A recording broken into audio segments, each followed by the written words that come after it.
అదే సమయం దగ్గర పడుతుంది కనుక దైవ సేవకురాలు దగ్గరికి మనం ఒక సమయాన్ని అప్పగిస్తాం. హల్లెలూయా, హల్లెలూయా. దేవుని నామంలో వచ్చిన మీ అందరికీ కూడా ప్రత్యేకంగా వందనాలు. నది స్థలానికి ప్రేమతో ఆహ్వానించినటువంటి సంఘ కాపరి గారికి, సంఘ యొక్క సభ్యులకు, పెద్దలకి, మరి ఉన్నటువంటి బోర్డు మెంబర్స్ అందరికీ, నాకు ఇక్కడ పేర్లు కూడా సరిగా తెలియదు కాబట్టి బోర్డు మెంబర్స్ అందరికీ, వచ్చినటువంటి ఆయా సంఘాల నుంచి వచ్చినటువంటి సంఘ కాపర్లకు, పాస్టర్ గారికి, వచ్చినటువంటి అందరికీ కూడా ప్రత్యేకంగా నా వందనాలు తెలియజేసుకుంటున్నాను. ప్రార్థన చేసుకున్న తర్వాత వాక్యంలోకి వెళ్దాం. ప్రార్థిద్దాం. స్తోత్రములు దేవా, పరిశుద్ధుడానికి వందనాలు. ప్రేమ కలిగిన గొప్ప తండ్రికి వందనాలు ప్రభువా. ఈ స్థలంలో ఇక్కడ నిలవబడడానికి మీరు మాకు ఇచ్చినటువంటి కృపను బట్టి, ఈ స్థలంలో ఈ ప్రత్యేకమైనటువంటి కూడికను బట్టి మీకు వందనాలు తెలియజేసుకుంటున్నానయ్యా. ఈ బలమైన హస్తాన్ని ఈ సంఘం మీద చాపండి. మాట్లాడేది నేను కాదు, కానీ నీవు ఈ స్థలంలో నిలవబడి మాట్లాడమని అడుగుతున్నాను. ఈ స్థలం అంతటినీ కూడా నేను స్వతంత్రించుకోమని బ్రతిమలాడుకుంటున్నాను. నీ బాహుబలము ఇక్కడ కనిపించాలి ప్రభువా. నీ మెల్లని స్వరము ఇక్కడ వినిపించాలి తండ్రి. ఆత్మ కార్యాలయ స్థలంలో జరగాలని కోరుకుంటున్నాను. దీనురాలి తండ్రి, నన్ను మరుగుపరచు. నీవు మాత్రమే నిలువబడి మాట్లాడమని బ్రతిమలాడుకుంటున్నాను. ఎందుకంటే నీ మాటలలో జీవం ఉంది. అది ఈ స్థలంలో నాయన ఎండిపోయిన ప్రతి పరిస్థితిని అది బ్రతికిస్తుందని నమ్ముచున్నాను తండ్రి. నన్ను మరుగుపరచమని మీరు మాట్లాడమని, ఎస్పెషల్లీ ఈ సంఘాన్ని మరొకమారు మీ చేతులకు అప్పగించుకుంటూ నన్ను ప్రేమతో పిలిచి ఆహ్వానించిన ప్రతి బిడ్డ ఈ దినము నిరంతర ఆత్మశక్తిని, నిరంతర అభిషేకాన్ని, నిరంతర ఆశీర్వాదాన్ని వాక్యము మాట్లాడొచ్చి ఉండగానే వారు పొందుకోవాలని ఆశపడుతున్నాను. సహాయం చేయమని యేసు నామములో అడుగుచున్నాము తండ్రి. హల్లెలూయా. దేవుని నామంలో మరొకమారు మీ అందరికీ నా వందనాలు తెలియజేసుకుంటున్నాను. నా గురించి రత్నకుమార్ గారు మంచి ఇంట్రడక్షన్ ఇచ్చారు. ఇంకా అందరికీ చెప్పుకోవడానికి ఏమీ లేదు నా దగ్గర. నేను దైవజనురాలుగా ఒక సంఘాన్ని లీడ్ చేస్తున్నాను. మా సంఘ సభ్యుల సంఖ్య ప్రస్తుతం 200 కరెక్ట్గా. మరి నేను 10 సంవత్సరాల నుంచి పరిచర్యలో ఉన్నాను. ప్రతి లక్షవార దినాన ఇండియా నుంచి అమెరికాకి వర్తమానం మాట్లాడతాను. అక్కడ 70 కుటుంబాలు వింటూ ఉంటారు. అది హాట్లైన్ కనెక్షన్ ద్వారా వెళుతుంది. ఆ మెసేజ్ 7 సంవత్సరాల నుంచి నేను చేస్తున్నాను. మరి టీవీ పరిచర్య మీ అందరికీ తెలిసిందే. టీవీలో ఆరాధన ఛానల్లో నాకు మీరు చూస్తుంటారు, ఆరాధన టీవీ స్పీకర్గా. మరి నా భర్త స్టీల్ ప్లాంట్లో జూనియర్ ఆఫీసర్గా చేస్తున్నారు. నాకు ఒక కుమారుడు మెడిసిన్ 2nd ఇయర్ చదువుతున్నాడు. ఇంతే నా కుటుంబం గురించి, నా సేవ గురించి. మరి మన వర్తమానంలోకి వెళ్దాం. ఇందాక చదివినటువంటి లేఖన భాగము అపోస్తల కార్యాలు 16వ అధ్యాయం. చదివించినటువంటి లేఖన భాగంలో పౌలు భక్తుడు రక్షించబడిన తర్వాత, మారు మనసు పొందుకున్న తర్వాత, దేవుడి అభిషేకం పొందుకున్న తర్వాత ఆయన ఎక్కడికి వెళ్ళాలి, ఎలా సువార్త ప్రకటించాలి అనేటువంటి ప్రార్థన ఆయన కనిపెట్టి చేస్తూ ఉన్నప్పుడు పరిశుద్ధాత్మ దేవుడు ఆయన ఆసియా వెళ్ళొద్దు అనేటువంటి ఆటంకాన్ని అక్కడ కలుగ చేశారనే మాట చదివారు. పరిశుద్ధాత్మ దేవుడు పౌలుని సువార్త ప్రకటించడానికి పర్టికులర్ ఏరియాకి నువ్వు వెళ్ళొద్దు అని చెప్తున్నాడు. ఆసియాకి వెళ్ళొద్దు అని పరిశుద్ధాత్మ దేవుడు, దేవుని యొక్క యేసు యొక్క ఆత్మ వారిని ఆటంకపరిచెను అనే మాట రాయబడి ఉంది. అంటే పరిచర్య చేస్తూ వాళ్ళు వెళుతూ ఉన్నప్పుడు ప్రత్యేకమైన ప్రదేశానికి నీ వెళ్ళొద్దని చెప్పి వాళ్ళు ప్రార్థన చేసి కనిపెట్టి తురుగియా, గలతీయ ప్రదేశాలు కూడా ప్రయాణం చేస్తున్నప్పుడు ఆ రాత్రి మరొక దర్శనాన్ని పౌలు చూస్తాడు. ఆ దర్శనంలో మాసిదోనియా దేశస్థుడు అటువంటి డ్రెస్సింగ్ వేసుకున్న ఒక అతను వచ్చి మా దగ్గరికి రమ్మని బ్రతిమలాడుతున్నట్టుగా ఒక దర్శనాన్ని పౌలు చూసిన తర్వాత ఆయా ప్రదేశాలు గుండా ప్రయాణం చేసి ఫిలిప్పీ పట్టణానికి వాళ్ళు చేరుకున్నట్టు మనందరికీ కూడా తెలిసిన విషయం ఏది. అపోస్తల కార్యాలు చదువుతున్నప్పుడు ఈ లేఖన భాగాలన్నీ వరుసగా చదివే ఉంటారు. ఆ ఫిలిప్పీ పట్టణానికి వెళ్ళినప్పుడు ఐరోపా ఖండంలో మొదట సంఘ స్థాపన జరిగినటువంటి పట్టణం ఫిలిప్పీ పట్టణం అండి. ఐరోపా ఖండం అంతటిలో ఈ సువార్త ప్రకటించడానికి పౌలు భక్తులు వెళ్ళిన తర్వాత అక్కడ కట్టబడినటువంటి సంఘం ఎక్కడ కట్టబడిందో, ఎవరు అక్కడ మారు మనసు పొంది రక్షించబడ్డారో, ఈ విషయాలు ఈ రోజు పరిశుద్ధాత్మ దేవుడు మనతో మాట్లాడడానికి ఇష్టపడుతున్నారు. ఎందుకంటే నేను ఏదైనా విమెన్ రిట్రీట్కి వెళ్తే ఆ సంఘం వాళ్ళు ఈ మూలవాక్యం ఇదండి, మీరు ఇదే మాటని మాతో మాట్లాడాలి అని చెప్తారు. లాస్ట్ మంత్ నేను నెల్లూరు వెళ్ళాను బాప్టిస్ట్ చర్చ్కి. వాళ్ళు ఏం చెప్పారంటే, మేము ఏమైతే మూలవాక్యం మీకు ఇచ్చామో దాని మీదే మీరు 70% మాట్లాడాలి, మీతో ఏమైనా దేవుడు మాట్లాడితే మిగతా 30% మాట్లాడండి అన్నారు. దేవుడు మాట్లాడింది 30% నేను మాట్లాడాలట, వాళ్ళు ఇచ్చింది 70%. ఏది ఏమైనా వాళ్ళని కూడా ప్రేరేపించింది ప్రభువే అనుకున్నాను నేను. అయితే ఈ సంఘం వాళ్ళు మూలవాక్యం నాకు ఇవ్వలేదు. నేను దేవుని స్టార్టింగ్ 100% ప్రభు మాట్లాడిన మాటల్ని ఈ స్థలానికి నేను మోసుకొచ్చాను. హల్లెలూయా. కాబట్టి ఈరోజు మరి మూలవాక్యంగా దేవుడు ఇచ్చినటువంటి వర్తమానం మీకు ఇది.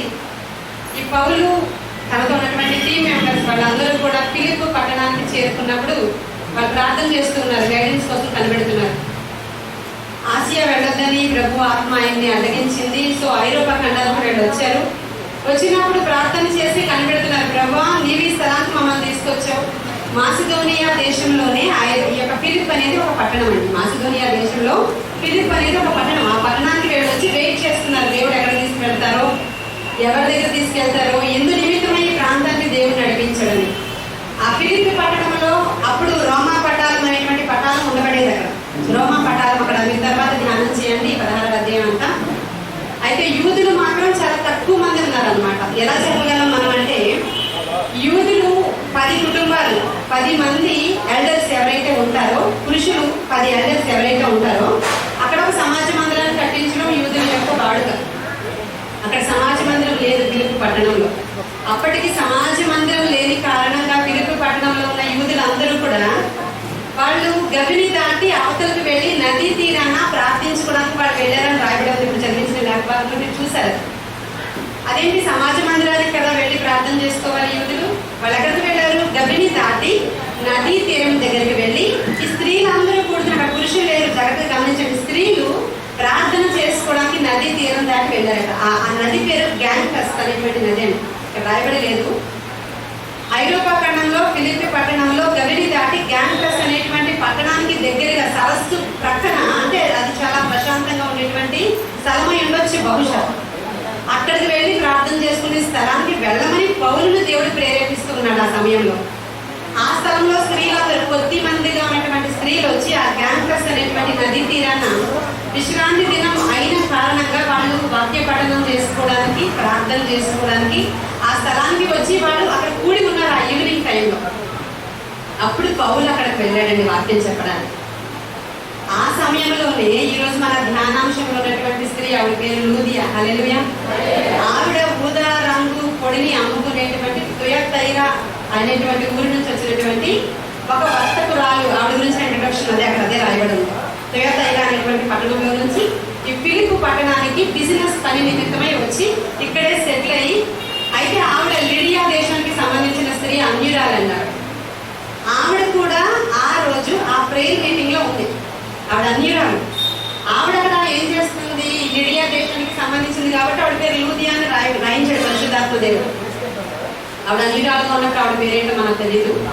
ఆవిడ యూదులతో కలిసి ప్రార్థన చేస్తుంది అంటే చరిత్రకారులు అంచనా వేస్తున్నారు ఏమనంటే, ఆవిడ దేవుని గురించి గొప్పగా తెలుసుకుని ఉండొచ్చు, యెహోవా దేవుని గురించి. సో ఈ యూదులైనటువంటి స్త్రీలతో కలిసి ఆవిడ అక్కడ ప్రార్థన చేయడానికి ఆ ఈవినింగ్ టైంలో గవిని దాటి ఈ యొక్క సరస్సు తీరానికి లూదియా కూడా అక్కడికి వచ్చినట్లు లేఖనం సెలవిస్తుంది. ఆవిడ అక్కడికి వచ్చినప్పుడు పౌలు వాళ్ళు కూడా అక్కడికి వెళ్ళినప్పుడు వాళ్ళు బోధ చేస్తున్నారు. అప్పటి వరకు వాళ్ళకి తెలిసింది ఓల్డ్ టెస్టిమెంట్, యూదులందరూ ఫాలో అయ్యేది ఓల్డ్ టెస్టిమెంట్ చదువుకుంటున్నారు. దేవుడు గొప్పవాడని, మోషే దేవుడని, అబ్రహాం దేవుడని, ఇస్సాకు దేవుడని, యూదుల ఆచారాలు, సాంప్రదాయాలు ఇవన్నీ మనకు తెలిసిన విషయమే. కానీ వాళ్ళల్లో భక్తి కలిగినటువంటి స్త్రీలు ఆ యొక్క స్థలంలోకి వచ్చి ప్రార్థన చేసుకుంటూ ఉండగా ఈ లూదియా అనే స్త్రీ కూడా అక్కడ ఉంది అని రాయబడింది. ఇప్పుడు నేను చెప్పిన మాటలన్నీ కూడా రెఫరెన్సెస్ చదివిస్తే నేను మీకు చెప్పే మాటలు ఆ సమయం సరిపోదు కనుక నేను చెప్పుకుని వెళ్ళిపోతాను. మీరు ఇంటికి వెళ్ళిన తర్వాత రాసుకునే వాళ్ళు రాసుకోవచ్చు. ఇంటికి వెళ్ళిన తర్వాత ధ్యానం చేయండి దయచేసి. పౌలు ఆ మాటలు చెప్తూ ఉన్నప్పుడు లూదియా హృదయము తెరవబడేను అని రాయబడింది. ఎందుకంటే ఈ మాట అందరికీ తెలిసిందే. ఈ స్త్రీల రిట్రీట్ అంటే ఈ స్త్రీలను టచ్ చేయకుండా ఎవరు వెళ్ళరు. సో మీరు అనేకమైన రిట్రీట్లో ఇది వినే ఉంటారేమో. ఆవిడ హృదయం అక్కడ తెరవబడింది అనే మాట మీరు చదువుతారు. మీరు కూర్చున్న మనం ఈరోజు నాకు ఈ స్థలంలో నిలబడి చెప్పడంలో చాలా సంతోషిస్తున్నాను నేను. ఎందుకంటే అట్మాస్ఫియర్ చాలా బాగుంది. ఇది ఎక్కడ అబ్రాడ్లో ఈ విధంగా ఇటు సైడ్ ఇంగ్లీష్ చర్చెస్లో చూస్తాం ఇలాంటి అట్మాస్ఫియర్ అంతా. ఇంగ్లీష్ చర్చిలో మాట్లాడుతున్న ఫీలింగ్ ఉంది నాకు. చాలా బాగుంది, కన్వీనియంట్గా ఉంది, లవబుల్గా ఉన్నారు సంఘస్థులు అందరూ కూడా. చాలా బాగుంది. ఆయా సంఘాల నుంచి వచ్చిన మిమ్మల్ని అందరినీ కూడా దేవుడు చాలా ప్రేమిస్తున్నాడు, నేను నమ్ముతున్నాను ఖచ్చితంగా. మరైతే ఈరోజు ఎందుకు ఈ మాటను చెప్తున్నారంటే, మనం అందరూ కూడా క్రైస్తవులమే. ఈ స్థలంలో ఉన్నవాడు అన్యులు ఎవరు వచ్చాం, ప్రార్థన చేసుకోవడానికి ఇక్కడికి వచ్చాం. ఎక్కడి నుంచి వచ్చిన ఒక స్పీకర్ వచ్చి ప్రభు మాటలు మనకు తెలిసినవే, మన చేతిలో ఉన్న జీవగ్రంథంలోవే అవి మాట్లాడతారు. సో విందామని వచ్చాం ఇక్కడ మనం అందరం. పరిశుద్ధాత్మ దేవుడు చెప్తున్నాడు, మనం అందరం కూడా ఇక్కడ విందామని వచ్చాం. కానీ ఏదైనా ఒక రోజు మన హృదయాలు తెరవబడాలని పరిశుద్ధాత్మ దేవుడు కోరుకుంటున్నాడు. మన క్రైస్తవులమే, వాక్యం కూడా వింటున్నాం, ప్రార్థన చేస్తున్నాం, దర్శన భాగాలు ఇస్తున్నాం, ఇంకా ముందుకు పోతే కాపరిత్వం కూడా చేస్తున్నాం. కానీ ప్రతి ఒక్కరి జీవితంలో ఒకనొక దినాన హృదయం తెరవబడుట అనేటువంటి ఒక గొప్ప సూచన జరుగుతుంది. ప్రియమైన ఆ హృదయం తెరవబడితే మనలో ఎంతమందికి తెరవబడిందో ఎంతమంది తెరవబడలేదో మనకి తెలియదు. ఎందుకంటే ఈ లూదియా అనేటువంటి స్త్రీ గురించి ఈ బైబిల్ రాయించింది పరిశుద్ధాత్మ దేవుడు కదా. బైబిల్ రాసింది మనుషులు అయినప్పటికీ బైబిల్ రాయించిన వ్యక్తి పరిశుద్ధాత్మ దేవుడు. ఆయన ఏం రాయిస్తున్నాడంటే లూదియా అనేటువంటి భక్తి కలిగిన ఒక స్త్రీ అక్కడ ఉండేను అని రాయించాడు ఆయన. లూదియా అనేటువంటి భక్తి కలిగిన స్త్రీ. ఇక్కడికి వచ్చిన మనం అందరం భక్తి కలిగిన వాళ్ళని జాగ్రత్తగా గమనించండి. భక్తి లేని వాళ్ళం ప్రేయర్ మీటింగ్స్ కి రాలేరు, భక్తి లేని వాళ్ళు ఓల్డ్ నైట్ ప్రేయర్స్ కి రాలేరు, భక్తి లేని వాళ్ళు చర్చ్ కి రాలేరు. భక్తి ఉన్న వాళ్ళు అందరూ వస్తూ ఉంటారు. సో ఈవిడ గురించి పరిశుద్ధాత్మ దేవుడు రాయించింది ఏమనంటే లూదియా అనేటువంటి భక్తి కలిగినటువంటి స్త్రీ పౌలు బోధించినప్పుడు ఆ సమయంలో అక్కడ ఉండేను అని పరిశుద్ధాత్మ దేవుడు రాయించారు. ఇక్కడ కూర్చుని మనం అందరం భక్తి కలిగిన వాళ్ళని. కానీ పౌలు మాట్లాడుతూ ఉండగా ఆ స్త్రీ యొక్క హృదయం అక్కడ తెరవబడింది. హల్లెలూయా. ఆయన దేని గురించి మాట్లాడుతున్నారంటే యేసుక్రీస్తు ప్రభు వారి యొక్క క్రూసిఫికేషన్, ఆయన మరణం గురించి, ఆయన లేపబడడం గురించి, ఆయన రాక గురించి, మరలా రానయ్యున్న క్రీస్తు గురించి, ఈ విషయాలన్నిటి గురించి పౌలు మాట్లాడుతూ ఉంటే ఆమె యొక్క హృదయం అక్కడ తెరవబడింది. భక్తి కలిగినటువంటి స్త్రీ అనే మాట గురించి మనం ఆలోచన చేస్తే కొర్నేలి అనేటువంటి భక్తి పరుడైనటువంటి ఒక వ్యక్తి ఉన్నాడు అని రాయించాడు పరిశుద్ధాత్మ దేవుడు. అప్పటికి ఆయన చాలా భక్తిపరుడు, చాలా ధర్మకార్యాలు చేస్తున్నారంటే. ఎంత ధర్మకార్యాలు చేస్తున్నారంటే ఆయన చేసిన ధర్మకార్యాలు, ఆయన చేసిన ప్రార్థన పరలోకాన్ని షేక్ చేసిందంట. హల్లెలూయా. ఆ మధ్యాహ్న కాల సమయంలో పగలు 3 గంటల వేళ ఆయన ప్రార్థన చేసుకుంటూ ఉంటే ఆయన ప్రార్థన ధూపం డైరెక్ట్ గా హెవెన్ కి వెళ్ళిపోయి ఎప్పుడైతే పరలోకం కదిలించబడుతుందో అప్పుడు దేవతలు దిగి వచ్చినట్లు లేఖనాల్లో మీరు ఎవిడెన్సెస్ చూస్తారు. ఎప్పుడైతే ప్రార్థనలో పరలోకం కదిలించబడుతుందో ఇమీడియట్ గా జరిగేటువంటి వెనువెంటనే జరిగే కార్యం ఏంటంటే దేవదూతలు ఒకటి పంపిస్తాడు దేవుడు. మనం చాలా సందర్భాల్లో చూస్తాం. సంఘమంతా అత్యాశక్తితో ప్రార్థిస్తూ ఉంటే అపొస్తలుల కార్యాలు 12వ అధ్యాయంలో పేతురు పాస్టర్ గారి కోసం దేవదూత అక్కడ నుంచి దిగి వచ్చిన సంఘటన చూస్తారు. మీరు కొన్నేళ్ళు ప్రార్థన చేస్తుంటే దేవదూత దిగి వచ్చిన సంఘటన చూస్తారు. అలా మనం చాలా చోట్ల చూసినప్పుడు ఆకాశం తెరవబడతాం ఎప్పుడు జరుగుతుంది అంటే బలమైన ధూపం పర్వత రాజ్యానికి వెళ్ళినప్పుడు. అంటే ఇంత భక్తిపరుడైనటువంటి కొన్నేళ్ళకి కూడా మారు మనసు రక్షణ లేదు. చాలా జాగ్రత్తగా గమనించండి. ఈరోజు కొన్నేళ్ళకి మారు మనసు రక్షణ లేదు, లూదియాకి కూడా మారు మనసు రక్షణ లేదు. కానీ దేవుని బిడ్డలే వాళ్ళందరూ దేవుని తెలిసిన వాళ్ళే. యూదా మతం స్వీకరించింది ఆవిడ. యూదా మతంలోకి వచ్చి వాళ్ళతో మింగిల్ అయ్యి ఆ విశ్రాంతి దినాన ఆవిడ వ్యాపారం చేసుకోకుండా ఆ సమాజ మందిరం లేదు కాబట్టి ఆ క్యాంపస్ అనేటువంటి నది దగ్గరికి వచ్చి వాళ్ళలో పార్టిసిపేట్ చేస్తుంది. సమాజంలో కూడా మానకుడి అనేటువంటి మాటను ఆవిడ ఆచరిస్తూ ఉంది. అవన్నీ ఫాలో అయిపోతూ ఉంది ఆవిడ. అక్కడ ఈరోజు ఇక్కడ నేను మాట్లాడుతూ ఉండగానే ఒకసారి నేను ఈ విధంగా చెప్తున్నానని ఏమీ అనుకోకండి. ప్రభువా ఈ రోజు నా హృదయం తెరవాలని హార్ట్ఫుల్ గా ఎవరైతే ప్రార్థన చేస్తారో ప్రత్యేక అనుభవాన్ని చూస్తారండి. నేను చెప్తున్నాను అంటే మీలో చాలా మందికి పరిశుద్ధాత్మ అభిషేక అనుభవం ఉండొచ్చు, ఇంచుమించు ఉంది అందరికీ.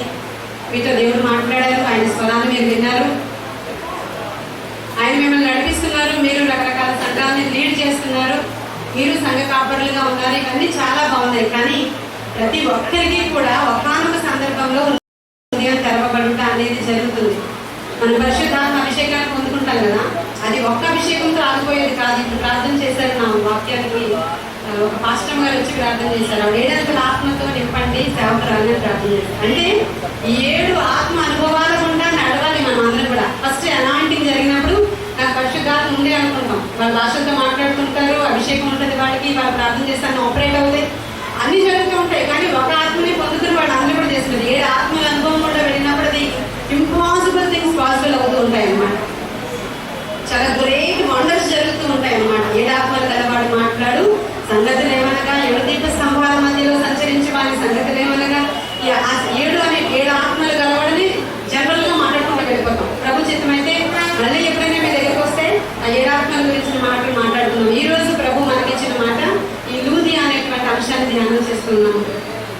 ఆవిడ హృదయం అక్కడ ఆ రోజు తెరవబడగానే ఆవిడ ఏమంటుందంటే, నేను నిజముగా దేవుని యందు విశ్వాసం ఉంచానని మీరు నమ్మితే మీరందరూ మా ఇంటికి రండి అని ఆ దైవజనులను ఆవిడ ఆహ్వానించడం మనం అక్కడ చూస్తాం. తర్వాత ఏం జరుగుతుంది, తను తన ఇంటి వారందరూ కూడా బాప్తిస్మము పొందిరి అనే మాట లిఖించబడి ఉంది అక్కడ. తను తన ఇంటి వారందరూ, మరి ఆవిడకి హస్బెండ్ ఉన్నారో లేదో అక్కడ రాయబడి లేదు. ఒకవేళ ఉంటే ఆవిడ ఏం చెప్తే ఆ మాట వినేటువంటి భర్త పిల్లలు ఉన్నట్లు లెక్క. అక్కడ ఒక మంచి సాక్ష్యం కలిగి ఉన్నటువంటి స్త్రీ ఆవిడ. అసలు పరిశుద్ధాత్మ దేవుడే ప్రేరేపించి భక్తి కలిగినటువంటి స్త్రీ అనేటువంటి మాటను లిఖించారంటే ఆవిడ గురించినటువంటి టెస్టిమోనీ ఎంత బాగుందో ఒకసారి మనం జ్ఞాపకం చేసుకోవాలి. మన గురించి పరిశుద్ధాత్మ దేవుడు మంచి సాక్ష్యం ఇవ్వాలండి ఖచ్చితంగా. మనుషులు మన గురించి ఇచ్చేటువంటి సాక్ష్యం కాదు. దేవుడు కొన్ని సందర్భాల్లో కొంతమంది భక్తుల గురించి అంటాడు, దావీదు నా హృదయానుసారుడు అంటాడు ఆయన. హల్లెలూయా. దానియేలు గురించి మాట్లాడుతూ ఆయన నాకు బహుప్రియుడు అంటాడు. అలా నా ఇల్లంతటిలో కూడా మోషే సాత్వికుడు అంటాడు ఆయన. ఇంకా హానుకు నాతో పాటు వచ్చాడు, అబ్రహాము నాకు స్నేహితుడు. ఈ మాటలన్నీ ప్రభువే స్వయంగా మాట్లాడినట్లు మనతో కూడా మన గురించి కూడా ప్రభు మాట్లాడాలని చాలా ఆశపడుతుంటారు అనేక సందర్భాలు. మనం అవకాశం ఇవ్వాలి, దేవునికి పరిశుద్ధాత్మకు అవకాశం ఇవ్వాలి. ఇలాంటి ఒక సందర్భంలోనే గొప్ప కార్యాలు జరుగుతూ ఉంటాయి. నేను చాలా నామినల్ క్రిస్టియన్గా ఉండేదానండి. లూథరన్ చర్చ్కి సంబంధించినటువంటి అమ్మాయిని. అంటే అక్కడ బైబిల్ చదవడం కూడా పూర్తిగా వస్తుందని చెప్పలేను. అంటే ఏదో అక్కడికి చర్చికి వెళ్ళేటప్పుడే నేను బైబిల్ తీసి వెళ్ళేదాన్ని. నాకు 18 ఇయర్స్ వచ్చేవారు. నాకు 18 ఇయర్స్కే పెళ్ళి అయిపోయింది. సో నేను వైజాగ్ వచ్చేసాను. దేవుడు నాతో మాట్లాడే వరకు కూడా అసలు దేవుడు మనతో మాట్లాడతాడన్న సంగతి నాకు ఖచ్చితంగా తెలియదు. నాకు బాగా పుట్టాడు, వాడికి 6 సంవత్సరాలు వచ్చాయి. ఇలా ఒక ఉమెన్ రిట్రీట్ జరుగుతుంది ఒక స్థలంలో. ఆ సంఘం వాళ్ళు నన్ను ఆహ్వానించారు, మా చర్చికి రండి. ఆ చర్చికి వెళ్ళడం నాకు ఇష్టం లేదు. ఎందుకంటే గట్టిగా అరుస్తారు ఆ చర్చిలో, గట్టిగా కేకలు వేస్తారు అక్కడ. ఇవన్నీ నాకు ఇష్టమైనది కాదు ఆ రోజుల్లో. ఎందుకంటే నాకు అటువంటి అనుభవం లేదు. నేను లూథరన్ చర్చ్ మెంబర్ని కాబట్టి కష్టపడి బలవంతంగా ఆ రోజు ఆ చర్చికి ఆ పాస్టర్ గారు వాళ్ళ అమ్మాయి ఇన్వైట్ చేసింది కాబట్టి వెళ్ళాను. పాస్టర్ గారు వాళ్ళ అమ్మాయి కాబట్టి ఎదురు లైన్లో కూర్చుంది కాబట్టి నన్ను పక్కన కూర్చోబెట్టుకుంది కాబట్టి కూర్చున్నాను ఇలా.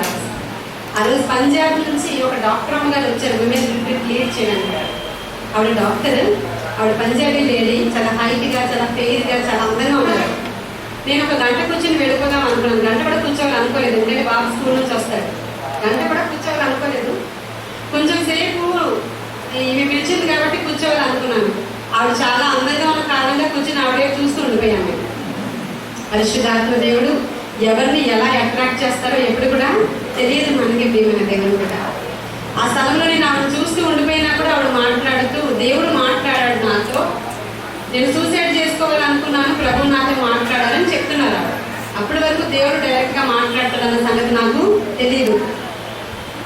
ఆ మాటను పట్టుకుని ఆ మీటింగ్ అయిపోయిన తర్వాత నేను ఇంటికి వెళ్ళిపోయాను. ప్రతి ఒక్కరి దగ్గరికి వెళ్ళి అడుగుతున్నాను, ఎలా మాట్లాడతారు దేవుడు, దేవుడు ఎలా మాట్లాడతారంటే కొంతమంది పాస్టర్స్ అంటారు వాక్యం ద్వారా మాట్లాడతారు. ఓకే, అది బాగుంది. అది కూడా తెలియదు నాకు సరిగ్గా. స్వరం ద్వారా మాట్లాడతారు, పరిశుద్ధాత్ముడు ఉన్నారు, పరిశుద్ధాత్ముడు వస్తారు, ఆయన నడిపిస్తారు. ఈ మాటలన్నీ చాలా కొత్తగా అనిపిస్తున్నాయి నాకు. చిన్నప్పటి నుంచి క్రైస్తవులానే కానీ కొత్తగా ఆవిడే గుర్తొస్తుంది నాకు. ఆవిడతో మాట్లాడిన దేవుడు నాతోనే మాట్లాడతారు. ఒక ప్రేరణ ప్రభువు నాకు ఇచ్చినప్పుడు 50 దినాల ఉపవాసాన్ని నాకు నేనే స్వచ్ఛందంగా ప్రకటించుకున్నాను. దేవుడు నాతో మాట్లాడాలి, దేవుడు వెతుకుతున్నాను. 50 రోజులు ఉదయం కరెక్ట్గా 10 గంటలకి నేను మీ ఆఫీస్కి వస్తాను ప్రభువా, 3 o'clock వరకు నేను వెతుకుతాను. అప్పటి వరకు ఇంకేమీ చేయలేని చెప్పి 50 days కూడా చాలా నిష్ఠగా చేశాను. నేను మార్నింగ్ 10 అంటే 10కే అక్కడ ఖచ్చితంగా ఒక చాపు పరిచి దాని మీద కూర్చొని నాకు వచ్చిన లూథరన్ సాంగ్స్ అన్ని పాడేసుకునేదాన్ని. లూథరన్ సాంగ్సే వచ్చినాకు. ఆ లూథరన్ సాంగ్సే పాడేసుకునేదాన్ని. అన్ని పాడేసుకోవడం, తర్వాత ప్రార్థన చేయడం కూడా నాకు రాదు. ఏం చెయ్యాలో కూడా అర్థం కావట్లేదు. ప్రార్థన నేర్పించమని కూడా కొంతమంది దగ్గరికి వెళ్ళాను నేను. తర్వాత నేను బైబిల్ చదువుతున్నప్పుడు ప్రకటన గ్రంథంలో నుంచి ప్రభువుకు ఉన్నటువంటి ఆ నామాలు, ఆ అగ్నిజ్వాలల వంటి కనులు గలవాడని, ధవళవర్ణుడని, ఉనిమి వంటి తలను పోలిన వాడని, అపరంజి పాదములు, నడుముకు బంగారు గట్టి కట్టుకున్నవాడని, 7 నక్షత్రాల మధ్య 7 నక్షత్రాలని చేత పట్టుకున్నవాడని, 7 దీపస్తంభాల మధ్యలో సంచరించుచున్న వాడి సంగతులు ఏమన్నా కానీ ఈ మాటలు చదువుతుంటే ఒక మాటలో చెప్పాలంటే నా ఒళ్ళో ఉప్పొంగిపోయేదన్నమాట. ఆ మాటలన్నీ చాలా ఎఫెక్టివ్గా ఉండేవి. ఆ మాటలు చదువుతుంటే అది ఒక అనాయింటింగ్ అని చెప్పాలి, కానీ అనాయింటింగ్ అని తెలియదు నాకు. మాటలన్నీ కూడా నేను నా డైరీలో రాసుకుని, ప్రార్థన రాదు కాబట్టి దేవుడి నామాలన్నీ వరుస పెట్టి చెప్పేసుకునేదాన్ని. 1.5 hour వచ్చేది. నాకు బైబిల్ గ్రంథంలో నాకు దొరికిన అంటే ఒక 15 years బ్యాక్ అది. అప్పుడు ఈ స్తుతుల పుస్తకాలను లేకపోతే ఇవన్నీ వచ్చేసింది. చాలా మంది సేవకులు స్తుతులు ఎలా చెప్పుకోవాలో స్తుతుల పుస్తకాలు రాశారు. అప్పుడు నాకేం అవైలబుల్గా లేవు అవి. నేను అవన్నీ కూడా పేపర్ మీద పెట్టుకుని నేను స్తుతించడం మొదలు పెడితే ఖచ్చితంగా 1.5 hour వచ్చేది. అది నా ప్రార్థన. కేవలం స్తుతించుకుంటూ ఉన్నాను దేవుడిని, కేవలం స్తుతిస్తూ ఉన్నాను, గణపరుస్తున్నాను. నా తర్వాత ఇంట్లో మా అత్తగారి ఇంటి వాళ్ళందరూ అన్యులు, విగ్రహారాధికులు. నా తర్వాత ఆడపడిచి రక్షించబడితే ఆమె నేను కలిపి స్తుతులు చెప్పడం మొదలు పెట్టాం. మరి అలా 50 days కంప్లీట్ అయిపోయింది. అప్పటికి ఇంకా ఆమె రక్షించబడలేదు. 50 days కంప్లీట్ అయింది. 50 days కంప్లీట్ అయినా దేవుడు నాతో మాట్లాడలేదు. 50 days అప్పుడు నాకు చాలా చిరాకు వచ్చింది. ప్రభా, నువ్వు నిజంగా ఉంటే నాతో మాట్లాడాలి కదా, నువ్వు నాతో మాట్లాడలేదు. చాలా చాలా భయంగా, చాలా అదొక రకమైనటువంటి మనసు అయిపోయింది. ఇక దేవుడి మీద విరక్తి అయింది. ఇక లోదరన్ చర్చి కూడా నేను వెళ్ళకూడదు అనేంతగా లోపల నుంచి ఒక శోధకుడు నన్ను శోధిస్తున్నాడు. ఎందుకంటే చాలా దీక్షగా వెతికాను నేను ఆయన వెతికే వారికి దొరికే దేవుడు అని ఆయన చెప్పిన మాట నాకు తెలియదు, కానీ దీక్షగా వెతికాను. ప్రభు నాకు దొరకలేదు. 50 రోజు 50వ రోజు కంప్లీట్ అయిపోయిన తర్వాత ఆ 50వ రోజు నేను చెప్పాను, కొంతమంది సేవకులు అంటే కొంతమంది ప్రేయర్ఫుల్ లేడీస్ని నేను పిలిచాను మా ఇంటికి. కొంచెం మా ఇంటికి వస్తారా, ప్రార్థన చేసుకున్నాను. వాళ్ళు ప్రార్థనకు వచ్చినప్పుడు ప్రార్థన జరుగుతుంది. ప్రార్థన జరుగుతున్నప్పుడు వాళ్ళందరూ మంచి అనాయింటెడ్ పీపుల్. వాళ్ళ భాషలతో మాట్లాడుతున్నారు, కొంతమంది ఏడుస్తున్నారు, కొంతమంది మాట్లాడుతున్నారు. వాళ్ళందరినీ చూస్తున్నాను. ఏడుద్దామంటే నాకు ఏడుపు కూడా రావట్లేదు. ఎందుకు ఏడాలి? ఏడుపు రావట్లేదు. ఏడడానికి రీజన్స్ లేవు, నాకు ఏడుపు రావట్లేదు. మాట్లాడదామంటే మిగతా భాషలేవి నాకు రావు. యాక్టింగ్ కూడా రాదు నాకు. అంటే వాళ్ళ పట్టుకుని యాక్టింగ్ చేద్దామా, అనాయింటింగ్ వచ్చినట్లంటే యాక్టింగ్ కూడా నాకు రాదు. దీక్షగా ప్రభు వైపే చూస్తున్నాను, కళ్ళు మూసుకుంటున్నాను, ఇక్కడ వైపు చూస్తున్నాను. అలాగే సడన్ ఒక చల్లనైనటువంటి గాలి ఫస్ట్ వచ్చింది గనుక నుంచి. ఆ తర్వాత దేవుని యొక్క 2 హస్తాలు వచ్చాయి.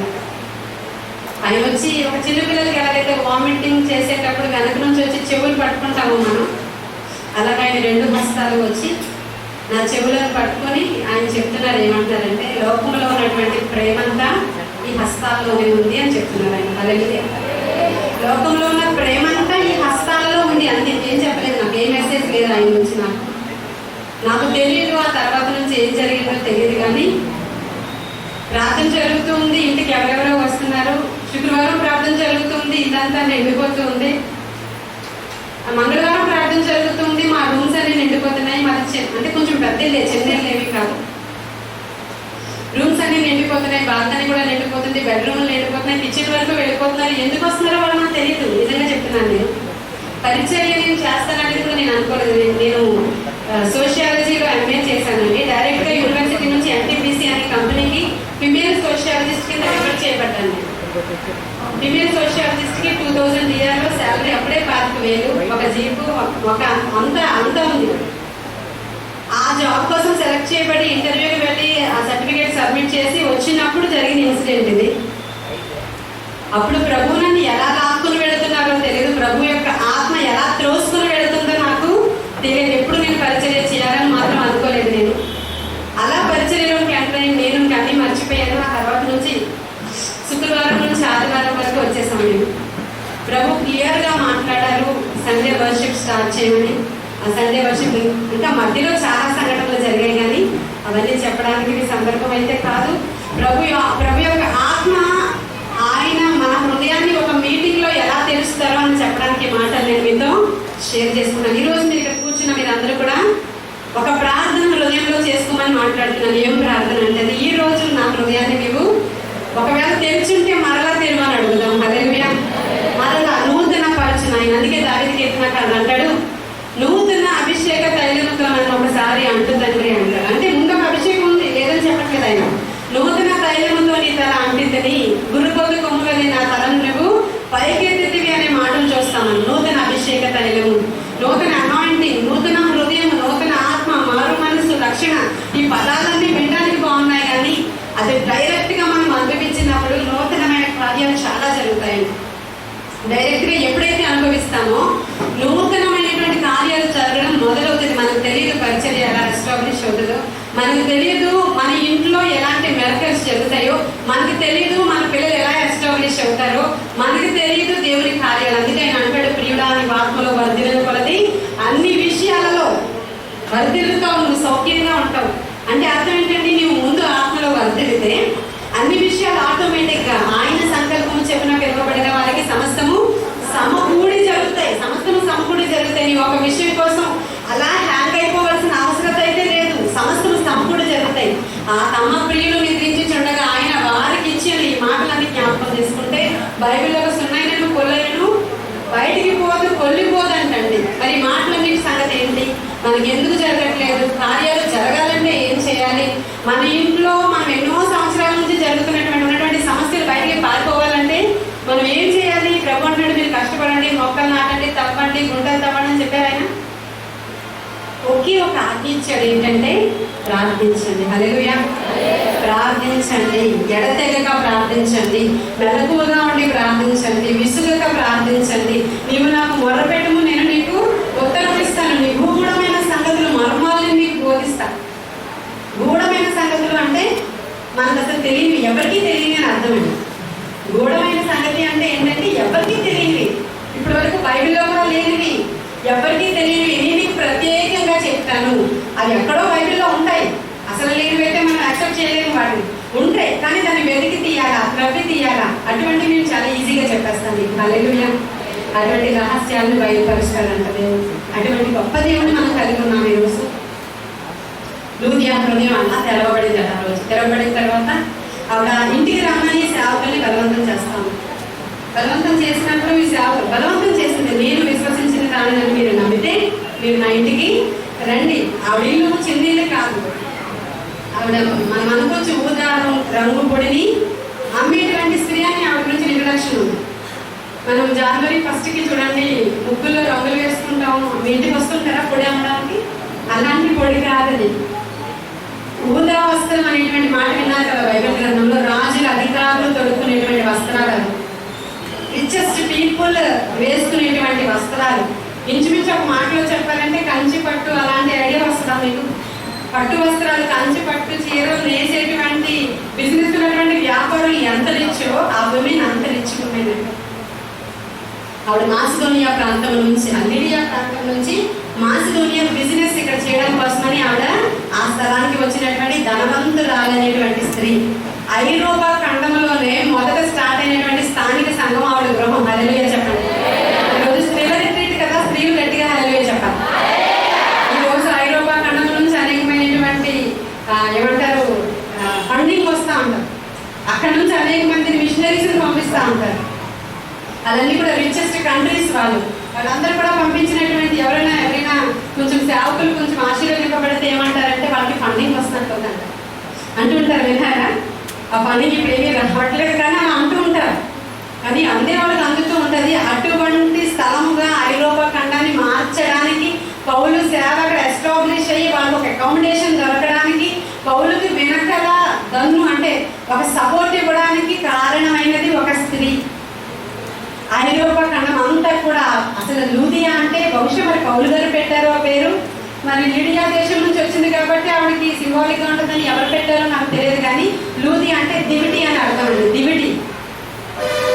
ఆ స్త్రీ ఆ విధంగానే అక్కడ వెలిగించబడి ఐరోపా ఖండం అంతా కూడా సువార్త ప్రకటించడానికి సాధనమైనటువంటి ఒక ప్రత్యేక అభిషిక్తురాలుగా మనం అక్కడ చూస్తా ఉన్నాం లూదియా గారు. ఈరోజు లూదియాని ఈ సంఘం దగ్గర కూడి వచ్చినటువంటి మీ అందరి కొరకు ప్రభువు ఎందుకు ఇక్కడ తీసుకొచ్చారో ఆ లూదియా గారిని ఒకసారి మనం ఆలోచన చేసుకోవాలి. మనం భక్తి పరులమే, మనం దేవుని గురించినటువంటి ధ్యానం చేసే వాళ్ళమే, మనం వాక్యం చదువుతూనే ఉంటాం, అన్నీ చేస్తూనే ఉంటాం. కానీ మన హృదయము ఇంకా తెరవబడలేదేమో. ఈరోజు హృదయం వాక్యం మాట్లాడుచుండగా పౌలు మాట్లాడుతూ ఉంటే లూదియా హృదయం తెరవబడినట్టు.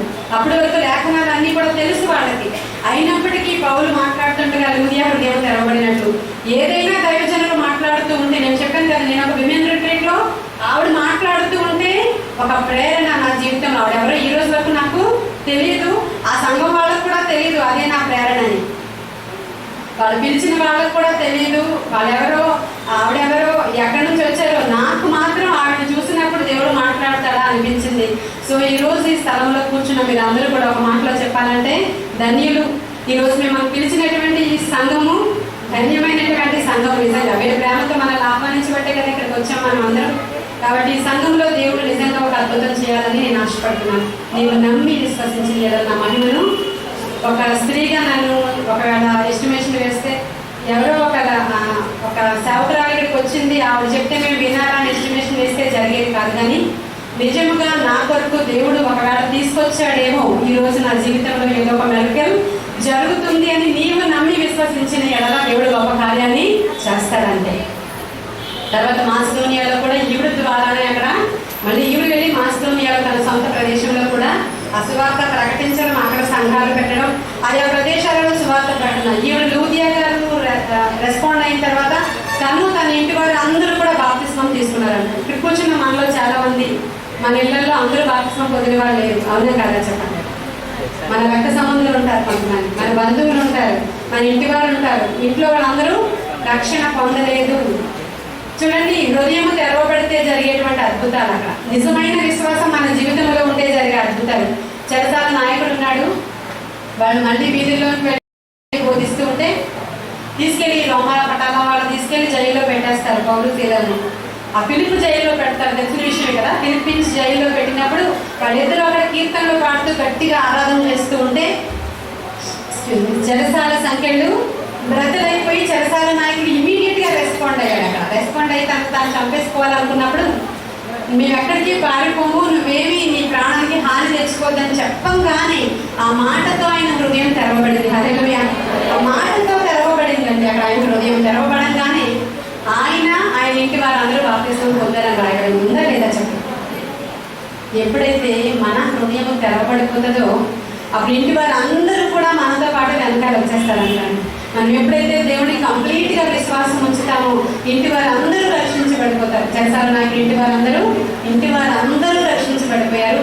లూదియా ఇంటి వారందరూ రక్షించబడిపోయారు. పుతోను అనేటువంటి దయ్యాలు పట్టినటువంటి ఒక స్త్రీ అక్కడే రక్షించబడి ఆ ఇన్సిడెంట్ చూసిన వాళ్ళందరూ కూడా అక్కడ రక్షించబడిపోయిన సంఘటనలు ఫిలిప్పీ పట్టణంలో జరిగినట్టుగా మనం అక్కడ చూస్తున్నాం. మరి ఈరోజు ప్రత్యేకమైన విధానంలో స్త్రీల కూడికకి ఆశీర్వాద కూడికగా ఈ కూడిక ఉండాలి అని అంటే మనం అందరం కూడా ఈ రోజు మన హృదయాలను తెరవమని పరిశుద్ధాత్మ దేవుడిని ఖచ్చితంగా అడిగారు. మరి ఈ స్థలానికి వచ్చినప్పుడు సహజంగా ఏమనుకుంటామంటే స్త్రీలు ఎలా ఉండాలి, ఎలా తన ఇంటిని కట్టుకోవాలి, గుణవతి అయిన భార్య దొరుకుట అటువంటిది ముఖ్యం కంటే అమూల్యమైనది. ఆవిడ బలంగా ఉంటుంది, ఆవిడ నడుము కట్టుకుంటుంది, చేతులు చాపుతుంది పేదలకి. ఇటువంటివన్నీ కూడా సాధారణంగా స్త్రీల కోసం ఎక్కడికి వెళ్ళినా మన కోసం చెప్పేటువంటి మాటలు.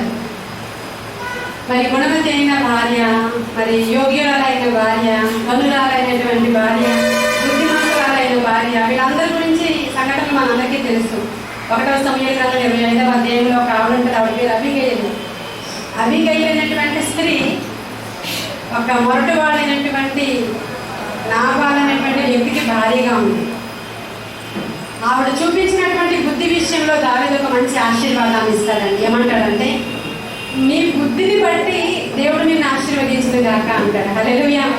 నీకు చూపిన బుద్ధిని బట్టి దేవుడు నిన్ను ఆశీర్వదించిన గాక అంటే బుద్ధిమంతురాలు అనేటువంటి మాట చెప్పుకుంటూ ఉంటాం. నీ బుద్ధి ఉందా అంటూ ఉంటాం, నీ బుద్ధి ఏమైంది అంటూ ఉంటాం. అంటే ఆవిడ చూపిన బుద్ధిని బట్టి ఆవిడ విధాన ఆశీర్వదించబడిందండి, యెహోవా చేత ఆశీర్వదించబడిందండి. ఆవిడ ఏం చూపింది బుద్ధి? ఆవిడ ఏం చేసింది అంటే, దావీదు తన గొర్రెలతో అడవిలో దాక్కొని ఉన్నప్పుడు, సౌలుకు భయపడిపోయి దాక్కొని ఉన్నప్పుడు దావీదు అడుగుతాడు, నాతో ఉన్నటువంటి పరివారికి మాంసం కావాలి, గొర్రె వచ్చి కత్తిరించి కాలం కాబట్టి ఎలాగా ఈవెంట్ జరుగుతుంది కదా మీ ఇంటి దగ్గర, సో మాకు మాంసాన్ని సప్లై చేయండి అని చెప్పినప్పుడు నాబాల్ అంటాడు, ఇలాంటి దాసులను అనేక మందిని చూసాం, యజమాని దగ్గర నుంచి పారిపోయిన వాళ్ళు చాలా మంది ఉన్నారు, వీడెవడు, వీడు నాకు లెక్క, నేను ఇవ్వాలా అని అడుగుతాడు నాబాల్. అప్పుడు అబీగయీలు దగ్గరికి వెళ్ళి ఆ పనివాడు చెప్తారు, అమ్మా ఇదిగో ఈ విధంగా నాబాల్ దగ్గరికి దావీదు పనివాడు వచ్చినప్పుడు ఈయన రిజెక్ట్ చేశాడు.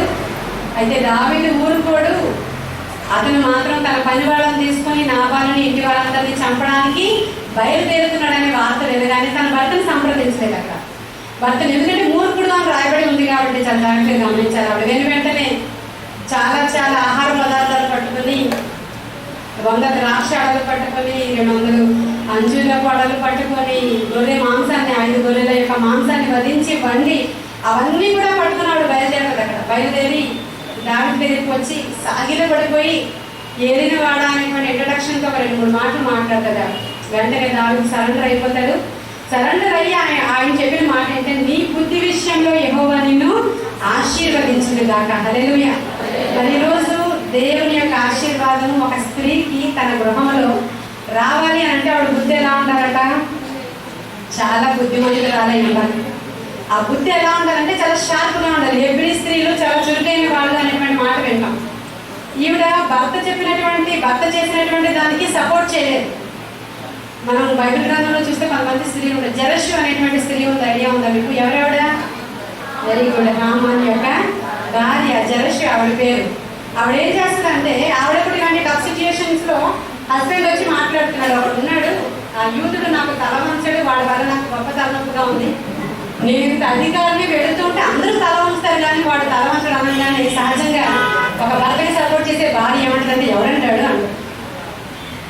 ఎవడు? అవునా, నువ్వంత హయ్యర్ ఆఫీసర్ పోయింది, వాడు తల వంచట్లేదా, వాడి పని చూడు అంటారు. నిజంగా బుద్ధిమంతురాలు అయితే ఆమె దైవ చిత్తానుసారమైనది అయితే, దేవుని లేఖనాలను ధ్యానించేదైతే, ఆమె దేవుడి గైడెన్స్ ఉన్నదైతే ఆ పరిస్థితి క్షుణ్ణంగా ఆవిడ పరిశీలించి ఒక మంచి సలహాని, అందుకనే భార్యని ఏమంటారంటే, తెలుగులో శ్లోకాలు కూడా ఉంటాయి, కార్యేషు మంత్రి అంటారు. అవునా కదా? అంటే మంత్రి గారి సలహా. ఇప్పుడు మనకి రాష్ట్రపతి గారు ఉన్నారు, చాలా మంది రాష్ట్రపతి పేరు తెలియదు. మన ప్రైమ్ మినిస్టర్ ఎవరంటే మోడీ అంటారు. మీకు అర్థమవుతుందా? మంత్రి గారే కీలకమైన పాత్ర వహిస్తారు తప్ప రాజుగారి పేరుకే. మీకు అర్థమవుతుంది అనుకుంటున్నాను నేను. అలా అని మనకి శిరస్సైన భర్త నేను ఏమంటలేదు, ఆయన ఉంటారు. కానీ మంచి సలహాలు ఇవ్వడానికి భార్యను దేవుడు సరి అయిన సాటి అయిన సహాయం ఏర్పాటు చేయదలచి, ఎక్కడ ఉంటుంది ఆదికాండంలో ఆయన ఉన్నాడు, కానీ ఆయనకి సరి అయిన సాటి అయిన సహాయం కావాలి. హల్లెలూయా చెప్పండి. ఆయన ఉన్నాడు కానీ ఆయన అన్ని సహాయం చేసుకోలేడు. మీకు అర్థమవుతుందా? సరి అయిన సాటి అయిన సహాయము ఏర్పాటు చేయదలచి ఆ యొక్క అవ్వను దేవుడు ఏర్పాటు చేశాడండి. ఈ కీలకమైనటువంటి పాత్ర నీది అని గుర్తెరిగితే చాలా చాలా చాలా జ్ఞానవంతురాలుగా నువ్వు నడుచుకోగలుగుతావు. అలా కాకుండా బుద్ధి లేని స్త్రీ వలె బుద్ధిహీనంగా మాట్లాడి, ఒకవేళ మూర్ఖులైన భర్తలు ఉండొచ్చు, త్రాగుబోతులైన భర్తలు ఉండొచ్చు, తిరుగుబోతులైన భర్తలు ఉండొచ్చు. ఇటువంటి వారు అందరికీ నీవు సపోర్ట్ చేసే దానవుగా ఉంటే అందుకే ఇల్లంతా కూడా అది పాడైపోతుంది. మూర్ఖురాలు తన చేతితో తన ఇంటిని పెరిగి వేసుకుంటుందంట. ప్రియమైన దేవుని బిడ్డ, మూర్ఖురాలు తన ఇంటితో తన యొక్క చేతితోనే తన ఇంటిని పెరిగి వేసుకుంటుందంట. మరి ఈరోజు జరషు చేసినటువంటి పని ఎలాంటిది అని అంటే, నేను ఒక ఐడియా ఇస్తాను, చేయంటుంది. ఏంటంటే ఐడియా ఏం లేదు, మన వాకిట్లో పెద్ద ఉరికంబం ఒకటి తవ్వించు, అక్కడ ఏర్పాటు చేయ, తర్వాత సంగతులు జరుగుతాయిలే అంటుంది. ఆమె చెప్పిన ఆ మాట చెప్పిన ఆయన అక్కడ ఉరి తీయడం కోసం అని చెప్పి గొయ్యి తవ్వించి ఏర్పాటు చేసినప్పుడు మీ అందరికీ తెలుసు ఎస్తేరు గ్రంథంలో జరిగిన పరిస్థితులు అన్నీ అయినాయి. ఆ తర్వాత చూసేసరికి హామానుని ఉరి వేయడానికి అక్కడ రాజుగారు ఏర్పాటు ఇమ్మీడియట్గా రాజులు ఎలాంటి నిర్ణయాలు తీసుకునేవారంటే, ఎవరు అక్కడ అంటాడు అంతే. ఈ లోపల ఎవరైనా దొరికితే అక్కడ వేసేయమంటాడు. కొన్ని రోజులు అయితే ఏమైనా మార్పులు జరుగుతాయి. అక్కడ ఉరిపోయే రెడీగా లేకపోతే చంపడానికి బహుశా కొంత టైం తీసుకునేవాడేమో. ఈ లోపల రాజు మనసు మారేదేమో, ఈ లోపల ఏమైనా జరిగేవేమో ఎవరికి తెలుసు. అలా ఎన్నో సంఘటనలు జరిగాయి. కాబట్టి అది రెడీగా ఉన్న కారణంగా హామాను తన 10 మంది కుమారుల్ని కూడా అక్కడ ఉరి తీయడానికి ఈ స్త్రీ కారణాలైంది. మూర్ఖురాలు తన చేతితో తన ఇంటిని ఊడబెరుక్కున్న సంఘటన మనం అక్కడ చూస్తాం. ఒక మాట, జీవన మరణాలు నాలుక వశం. ఒక మాట నీవు మాట్లాడేటప్పుడు దైవ చిత్తానుసారంగా, ప్రార్థనానుసారంగా నీవు ప్రార్థించే స్త్రీ అయితే ఖచ్చితంగా నీ నోటి మాటను దేవుడు స్థిరపరుస్తాడు. నీవేం మాట్లాడుతున్నావు ఆమెను అంటాడు ఆయన. కాబట్టి ఈరోజు ఒకసారి మనం జ్ఞాపకం చేసుకోవాలి, మన హృదయాలు తెరవబడి. ఇందాక ఎవరు చెప్పారు? పాస్టర్ గారు చెప్పారు ఒక మంచి మాట. ఒక స్త్రీ రక్షించబడితే 100 above రక్షించబడతారు. ఒక స్త్రీ రక్షించబడితే 100 పైగా మనుషులు రక్షించబడతారు. పురుషుడు రక్షించబడితే ఒక 10 మంది. ఒకవేళ రక్షించబడవచ్చు, లేకపోయినా కూడా మనమేమీ చేయలేము అన్నట్లుగా పాస్టర్ గారే చెప్పారు మనకి ఈరోజు ఉదయకాల సమయంలో. మరి స్త్రీల గురించి పాజిటివ్ మాట అది. హల్లెలూయా. కాబట్టి మరి నీవు రక్షించబడితే, నీ హృదయం తెరవబడితే, నీ జీవితంలో నిజమైనటువంటి ప్రార్థన ఉంటే నీ కుటుంబం అంతా కూడా ఖచ్చితంగా ఆశీర్వదింపబడిన కుటుంబం.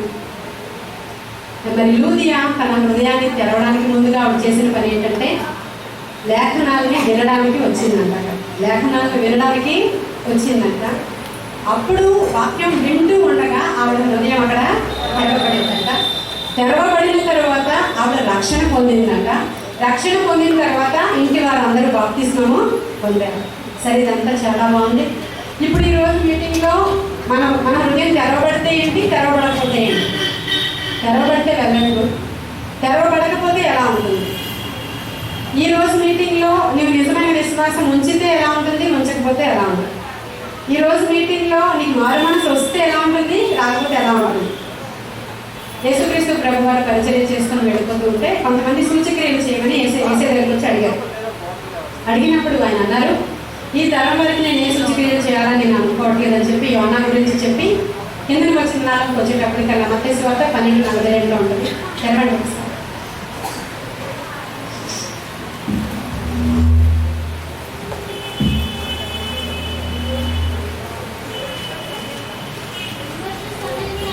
చదవండి.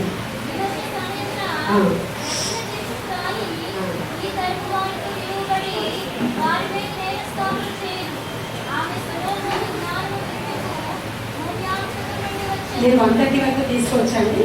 ఎక్స్క్యూజ్ మీ రత్నకుమారి గారు, టైం అంటే 1:30 వరకు అంటే టైం ఇక్కడ భోజనానికి మనసు ఉంటుంది కదా, 1:30 వరకు 1:15 అవుతుంది. చదివారమ్మా? దక్షిణ దేశపు రాణి విమర్శ దినమున, చదవండి ఒకసారి.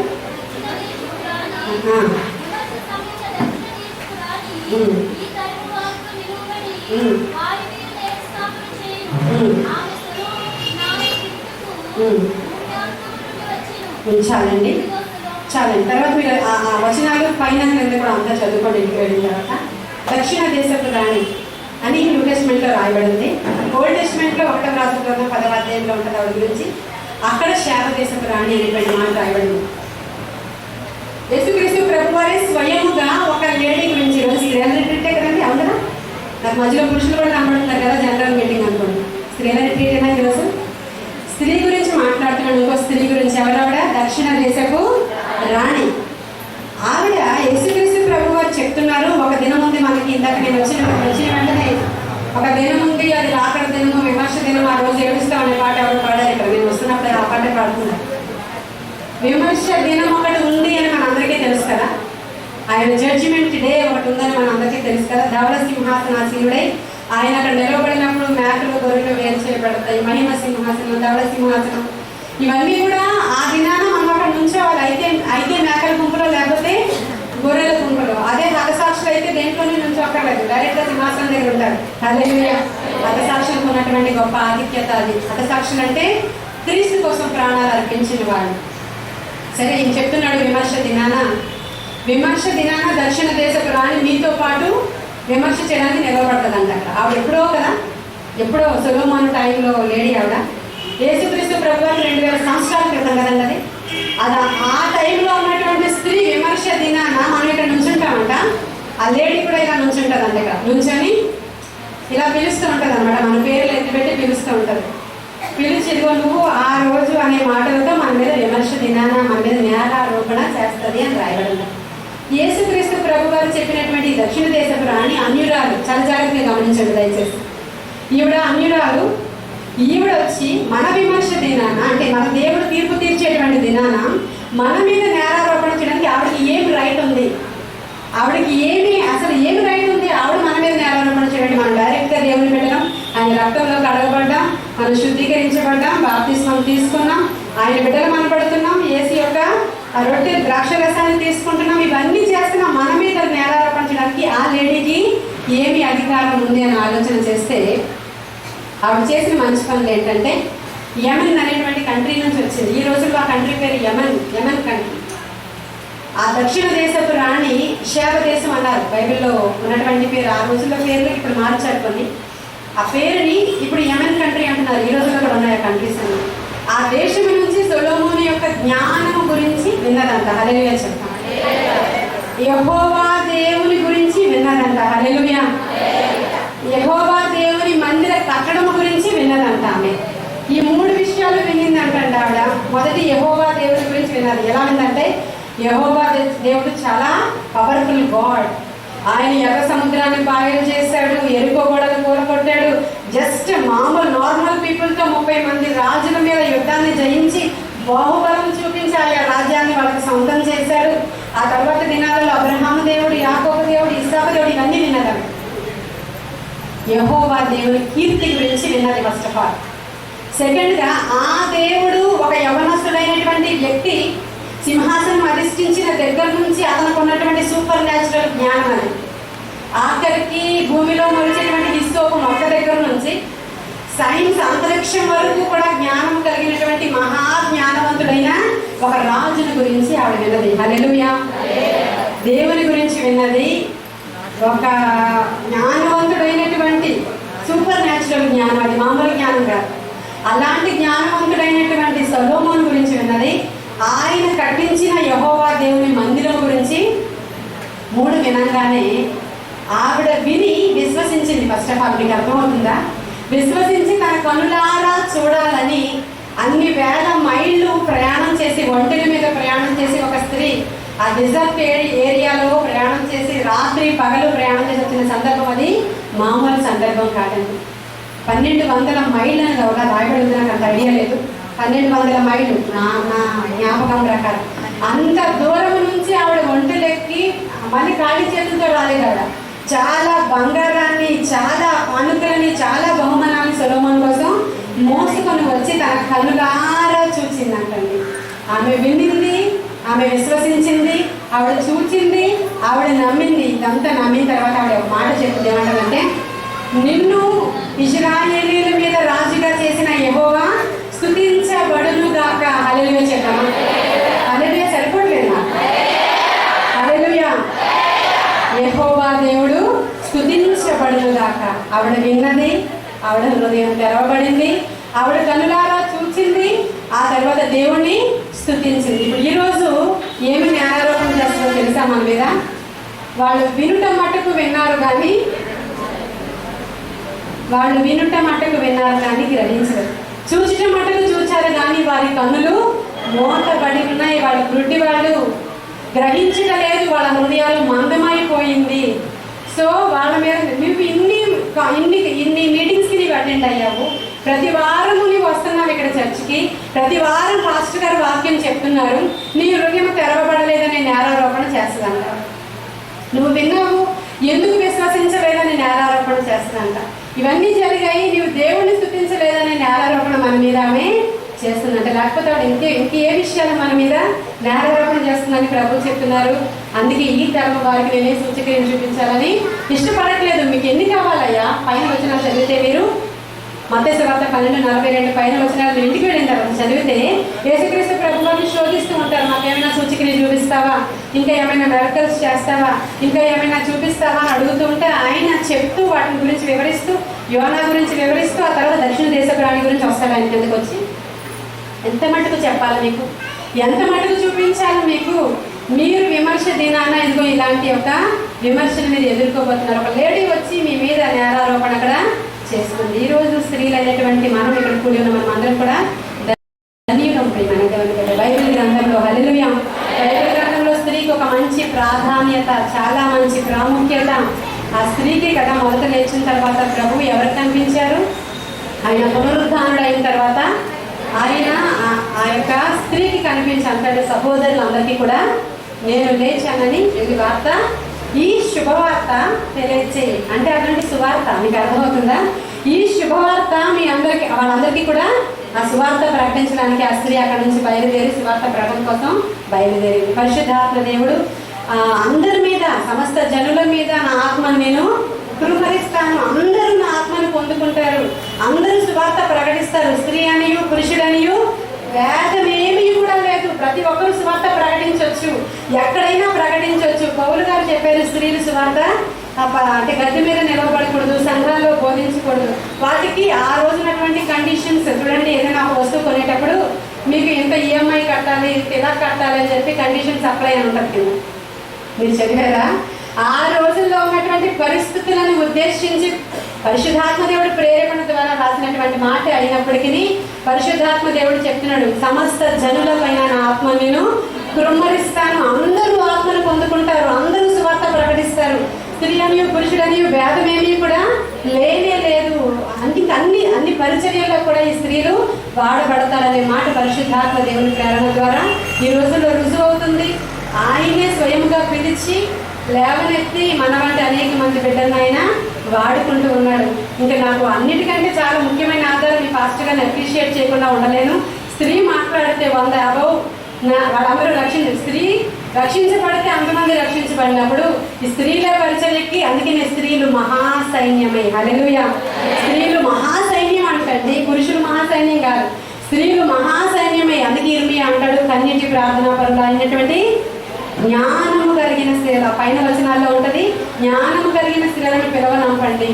కన్నీటి ప్రార్థనా పరులైన వారిని అంటే ప్రార్థించే స్త్రీలు ఎలాంటి వాళ్ళంటే వైస్, చాలా జ్ఞానవంతులు, అజ్ఞానులను జ్ఞానవంతులుగా చేసి పెంట కుప్పల మీద నుంచి వేదన లేవనెత్తారంట. నేను చెప్పాను మీకు, నాకు వాక్యం ఎక్కడుందో తెలీదు, ప్రార్థన చేయడం రాదు, ఏ వాక్యం ఎక్కడ ఉంటుందో మత్తయి సువార్త అంటే నేను ఎక్కడో తీసేదాన్ని ఆదికాండం దగ్గర పక్కన ఒక ఆంటీ కూర్చొని నా మొహం వైపు ఇలా చూసి ఇలా తెరిచిచ్చేది నాకు.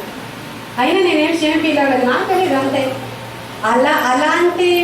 అలాంటి నా నోట మాట పెట్టింది ఎవరు ఒకసారి ఆలోచన చేసినప్పుడు పరిశుద్ధాత్మ దేవుని కార్యాలు ఎలా ఉంటాయంటే ఈరోజు వాక్యము చూడకుండానే, వాక్యము చదవకుండానే, వాక్యంలో మనం తలదోల్చకుండానే నిలవబడినప్పుడు వాక్యం ఆయనే అయి ఆ నోట పెట్టి ఆయన మాట్లాడుతుంటాడు. అటువంటి అభిషేకం మనం పొందుకోవాలి. ఇక్కడ యవనస్తులు చాలా మంది ఉన్నారు. ఇందాక చెప్తున్నారు కదా రత్నకుమార్ గారు, రత్నకుమార్ గారు పాస్టర్ గారు చెప్పారు, యవనస్తులు అందరిలాంటి యవనస్తులు కాదండి. మా చర్చిలో యవనస్తులు చాలా ప్రేయర్ఫుల్గా అటెండ్ అయ్యారు, ప్రేయర్ఫుల్గా ఉంటారు. వాళ్ళు మాకు చాలా సహకరించారు, మంచిగా పాటలు పాడారు, చాలా సంతోషం. ఇలాంటి యవనస్తురాలైనటువంటి ఒక కుమార్తె గురించి చెప్పి నేను ముగిస్తాను ఈ సెషన్.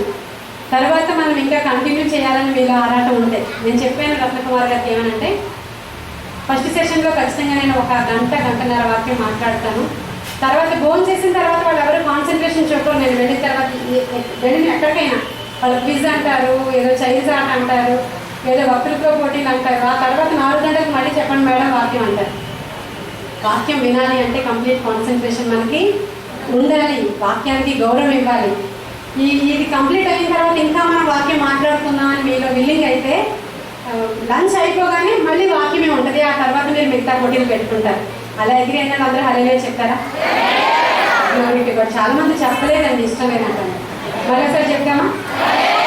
దేవునికి మహిమ కలుగునుగా. ఒక 12వ అధ్యాయము అపోస్తలుల కార్యాలు 12వ అధ్యాయంలో ఒక చిన్నదాని పేరు రాయబడి ఉంటుంది. ఆ చిన్నదాని పేరు రోదే. హల్లెలూయా. ఆవిడ ఏం చేస్తున్నారంటే హోలీని ప్రేయర్ చేస్తామని పాస్టర్ గారు చెప్పారు కాబట్టి ఈ మాట నేను చెప్పడానికి ఇష్టపడుతున్నాను. ఆ దినాలలో సంఘం అంతటి మీదకి కూడా చాలా ఉపద్రవం వచ్చింది. అందరినీ హతసాక్షులకి చంపేస్తున్నారు. ముందు రోజే యాకోబు గారిని కత్తితో తల నరికి చంపేశారు. మరుసటి రోజునే పేతురు గారిని అరెస్ట్ చేసి తీసుకెళ్లారు. జాగ్రత్తగా వినండి. ముందు రోజు యాకోబు గారిని తల నరికి చంపారు. తర్వాత రోజు పేతురు గారిని అరెస్ట్ చేసి తీసుకెళ్లారు. తీసుకెళ్ళిన వెంటనే యాకోబుని చంపేశారు కదా, ఇప్పుడు పేతురు గారిని మరుసటి రోజు చంపేస్తారు. అలాంటి భయంకరమైన ఉపద్రవం జరిగినప్పుడు ఎవరినైనా సరే రోమా గవర్నమెంట్ తీసుకెళ్ళి లోపల వేసేస్తుంది. ఏ విచక్షణ లేకుండా, ఏ ఆర్డర్స్ లేకుండా చంపేస్తుంది. ఆ టైంలో పేతురు గారు ఆ సంఘానికి అప్పుడు పాస్టర్ గారు, అక్కడ సంఘ కాబట్టి పేతురు గారే మెయిన్ ప్రీచర్ ఆయన అక్కడ. అయితే అందరూ ఈ పురుషులు అందరూ కూడా వెళ్ళి దాక్కుండిపోయారు. అందరూ వెళ్ళి దాక్కుండిపోయారు. వాళ్ళు ఎందుకు దాక్కున్నారంటే ఎవరు దొరికితే వాళ్ళని చంపేస్తున్నారు కాబట్టి. పౌలు గురించి మనం చదివినప్పుడు సౌలుగా ఉన్నప్పుడు ఎవరిని పెడితే వాళ్ళు నేర్చుకుని వెళ్ళిపోయినట్టు మీరు చదువుతారు. గర్భిణీ స్త్రీలను తన్నుకొని తీసుకుని వెళ్ళిపోయినట్టు, వాళ్ళని కత్తితో పొడి చేసినట్లు చదువుతారు మీరు. అందుకే ఆయన అంటాడు, నేను నరహంతకుడిని అయ్యా, నేను మంచివాడిని కాదు, నాలో ఏ మంచి లేదు, నేను దౌర్భాగ్యం, నీ దిక్కుమాలని వాడిని తిట్టుకుంటాడు తర్వాత సౌలు. అలాంటి అంటే స్త్రీలు పురుషులు గర్భిణీలు ఏ భేదం లేదు, అందరినీ చంపేస్తున్న దినాలలో పురుషులందరూ ఆ టార్చర్కి భయపడిపోయి దాక్కున్నప్పుడు మార్కు తల్లి అయిన మరియా అనేటువంటి పేరు చదువుతారు మీరు. ఆవిడ గొప్ప ఉద్యమం, ఇక్కడ లూదియా ఎలా అయితే ఉద్యమం తెచ్చిందో అలా అక్కడ మార్కు తల్లి అయిన మరియా అక్కడ ప్రతి ఇంటికి వెళ్తుంది. ఆ రోజు వెళ్ళి ఏమని అడుగుతుందంటమ్మా, ఈరోజు మా ఇంట్లో ఓల్ నైట్ ప్రేయర్ ఉంది వస్తారా, మా ఇంట్లో ఓల్ నైట్ ప్రేయర్ ఉంది వస్తారా అని అడుగుతుంది. చాలా జాగ్రత్తగా గమనించండి. ఒక స్త్రీ చరిత్రను తిరగ రాసేయగలదు, ఒక స్త్రీ కుటుంబాన్ని బాగు చేసుకోగలదు, ఒక స్త్రీ కుటుంబాన్ని పోకట వేళతో సహా ప్రకటించి నాశనము చేయగలదు. అందుకని ఉమెన్ రిట్రీట్సే ఉన్నాయి కానీ మెన్ రిట్రీట్స్ లేవు. చూడండి, ఎందుకు అని అంటే మన గొప్పని కాదు, నేర్చుకోవాల్సింది ఎక్కువ ఉందని. ఈ స్త్రీ నేర్చుకోవాల్సింది చాలా ఎక్కువగా ఉంది ప్రియమైన దేవుని బిడ్డ. ఈ రోజు నువ్వు మారితే, ఈ రోజు ఇక్కడికి వచ్చిన ప్రతి బిడ్డ హృదయం తెరవబడి వాళ్ళు ప్రార్థనా పరులైతే, మీరు ఎరగకనే, మీరేమి చేయకనే, మీరు అసలు ఏ కష్టము పడకుండానే కార్యాలన్నీ కూడా వాటికి అవి జరుగుతాయండి ఖచ్చితంగా. నేను ప్రార్థన చేసినప్పుడు లిటరల్గా నేను చెప్తున్నాను, జాగ్రత్తగా వినండి. ప్రార్థన చేసేటప్పటికి నా భర్త స్టీల్ ప్లాంట్లో ఉన్నత ఉద్యోగంలో ఉన్నప్పటికీ ఒక బిజినెస్ పెట్టి కంప్లీట్గా లాస్ అయిపోయినారు. నేను వచ్చేటప్పటికి నాకు అలా చెప్పలేదు, గోడను తుండం చేసుకున్నారు, వచ్చేటప్పటికి లాస్ అయిపోయినారు. దేవుని నాకు మహిమార్థమని చెప్తున్నాను. అలా చెప్పినప్పుడు వచ్చిన దగ్గర నుంచి మొత్తం నా భర్త అక్క చెల్లెలు అన్నదమ్ములు, మా అత్తగారి 10 మంది పిల్లలు, మా హస్బెండ్ 6 నెంబర్ 6. అయితే అంతమంది, అంత పెద్ద ఫ్యామిలీ, అందరూ అన్యులు ఏమంటున్నారంటే, ఇప్పటి వరకు మా తమ్ముడు ఎంత రిచ్, ఇలా ఇచ్చాడు అందరికీ, ఈమె ఎంటర్ అయింది, ఇప్పుడు అప్పులైపోయాడు, ఏం చేసింది ఈ అమ్మాయి, ఏం చేసింది, ఎక్కడెక్కడ అసెట్స్ పెట్టించేసింది, ఎంత గోల్డ్ కొనిపించుకుంది, ఎన్ని బట్టలు కొనిపించుకుంది, తిట్లు భరించలేకుండా. డైరెక్ట్గా తిట్టలేదు కానీ ఇండైరెక్ట్ తిట్లు చాలా ఎక్కువగా ఉన్నాయి. భయంకర. అందరూ అన్యులు వాళ్ళేంటి నన్ను అంటున్నారు, ఈయన ఏం చేశారో నాకు చెప్తే కదా. అసలు ఆ సిచ్యుయేషన్లో నేను దాన్ని పట్టించుకోలేదు ప్రియమైన దేవుని బిడ్డ. నేను దేవుడిని వెతుకుతూ ఉన్నాను, చాలా జాగ్రత్తగా చెప్తున్నాను. దేవుడిని వెతుకుతున్నాను, అప్పు పట్టించుకోలేదు, తిట్లు పట్టించుకోలేదు, ఏమీ పట్టించుకోలేదు. మరి ఎందుకు పట్టించుకోలేదో నాకు తెలియదు, ఏజ్ లేక పట్టించుకోలేదో తెలియదు. చెప్తున్నాను కదా, 18కి పెళ్ళి వచ్చాను నేను. ఏజ్ లేక పట్టించుకోలేదో తెలియదు, దేవుని ఆత్మ నన్ను పట్టించుకోనివ్వలేదో నాకు తెలియదు. కానీ నేను మాత్రం ప్రభువుని వెతుకుతున్నాను సీరియస్గా. 50 రోజులు, సంవత్సరంలో 350 ఉండేదాన్ని నేను. ఇంక మిగతా 8 రోజులు మిగిలిన మీరు ఆలోచన చేసుకోవచ్చు. కంప్లీట్గా ప్రతిరోజు ఉపవాసమే, ఏ రోజు లేదు, నైట్ మాత్రమే తినేదాన్ని. అలా పరిశుద్ధాత్మ దేవుడు ప్రేరేపించి నన్ను ముందుకు తీసుకుని వెళ్ళిపోతుంటే అప్పులు ఎలా తీరిపోతున్నాయో తెలియదు మీకు. నేను చెప్తున్నాను, ఆ అద్దె గృహంలో ఉంటే సొంత గృహం ఎలా కట్టబడిపోయిందో నాకు తెలియదు. మీ పాస్టర్ గారు వచ్చి మా ఇల్లు చూశారు, రత్నకుమార్ గారు చూశారు, వాళ్ళకి నచ్చిందని అనుకుంటున్నాను నేను. నచ్చిందండి. దేవుడు చెప్పాడు ఆ హాల్ ఎంత కొలత ఉండాలి, ఎంత పొడుగు ఉండాలి, ఎంత వెడల్పు ఉండాలి. ప్రభు స్వయంగా చెప్పి ఇలా ఇల్లు కట్టబడుతుంది.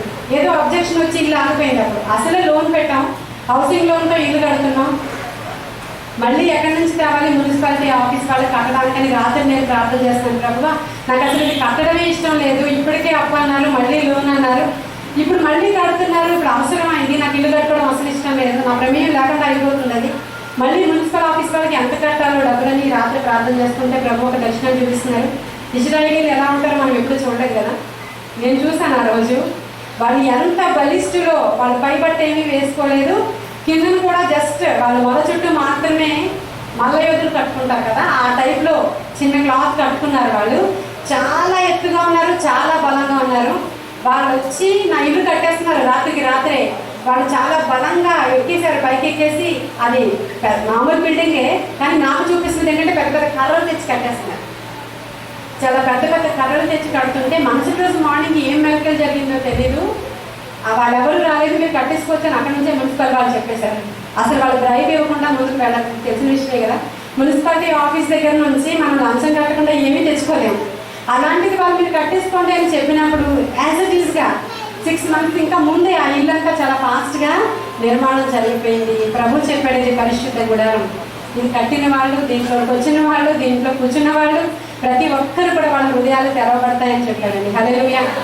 అలా అనేక అద్భుతాలు, ఆశ్చర్యాలు ఆ గృహంలో జరిగాయి. అవన్నీ చాలా జరిగాయి ప్రభు నామ మహిమార్థమే. అయితే ఈరోజు ఇప్పుడు నేను చెప్తున్న అంశం ఏంటంటే, పేతురు గారు అక్కడ చెరసాలలో ఉన్నారు, సంఘమంతా అత్యాశక్తితో ప్రార్థిస్తుంటే పురుషులు దాక్కున్నారు, స్త్రీలందరూ ప్రార్థనకి ఉపక్రమించారు. స్త్రీలందరూ ప్రార్థన చేస్తున్నారు, తలుపులు బంద్ చేశారు, కిటికీలు బంద్ చేశారు, ప్రార్థన చేస్తున్నారు. ఎంత బలంగా ప్రార్థన చేస్తున్నారంటే పరలోకం కదిలిపోయింది. ఇందాకే చెప్పాను కదా నేను, పరలోకం కదిలితేనే దూత వస్తారు. వాళ్ళందరూ ప్రార్థన చేస్తున్నప్పుడు వారి ప్రార్థనలో దేవుని సన్నిధికి వెళ్ళిపోయాయి. దేవుని దూత చెరసాల దగ్గరికి వచ్చాడు.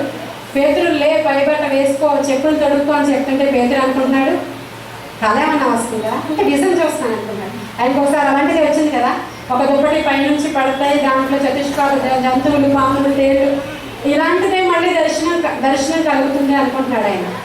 గవిని వరకు నడిపించి తీసుకొచ్చిన తర్వాత అప్పుడు అర్థమైంది ఇది దర్శనం కాదని. ఆ గవిని దాటి దూత అటువైపు వెళ్ళిపోయాడు. ఇప్పుడు ఈయన ఆలోచన చేసుకుంటాడు, నేను అక్కడికి వెళ్ళాలి, ఎవరింటికి వెళ్ళాలి, ఏ సహోదరుడి ఇంటికి వెళ్ళాలి అని ఆలోచన చేసుకున్నప్పుడు నో డౌట్ అందరూ కూడా ఎక్కడెక్కడ ఉండుంటారు.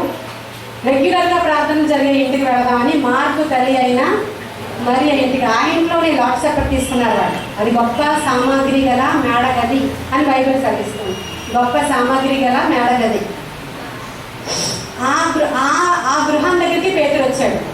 పేతురు వచ్చినప్పుడు ఆయన బయట నుంచి తలుపు తీయండి అని అరుస్తున్నారు. లోపల ప్రార్థనలు విపరీతంగా జరుగుతూ ఉంటే అందరు తలుపు కొడుతుంటే ఎవరు రావట్లేదు. అప్పుడు ఒక హృదయ అనే ఒక యవనస్తుడి పిల్లల కోసం చెప్తున్నాను ఈ మాట. నేను హృదయ అనేటువంటి ఒక చిన్నది వచ్చింది తలుపు తీయడానికి.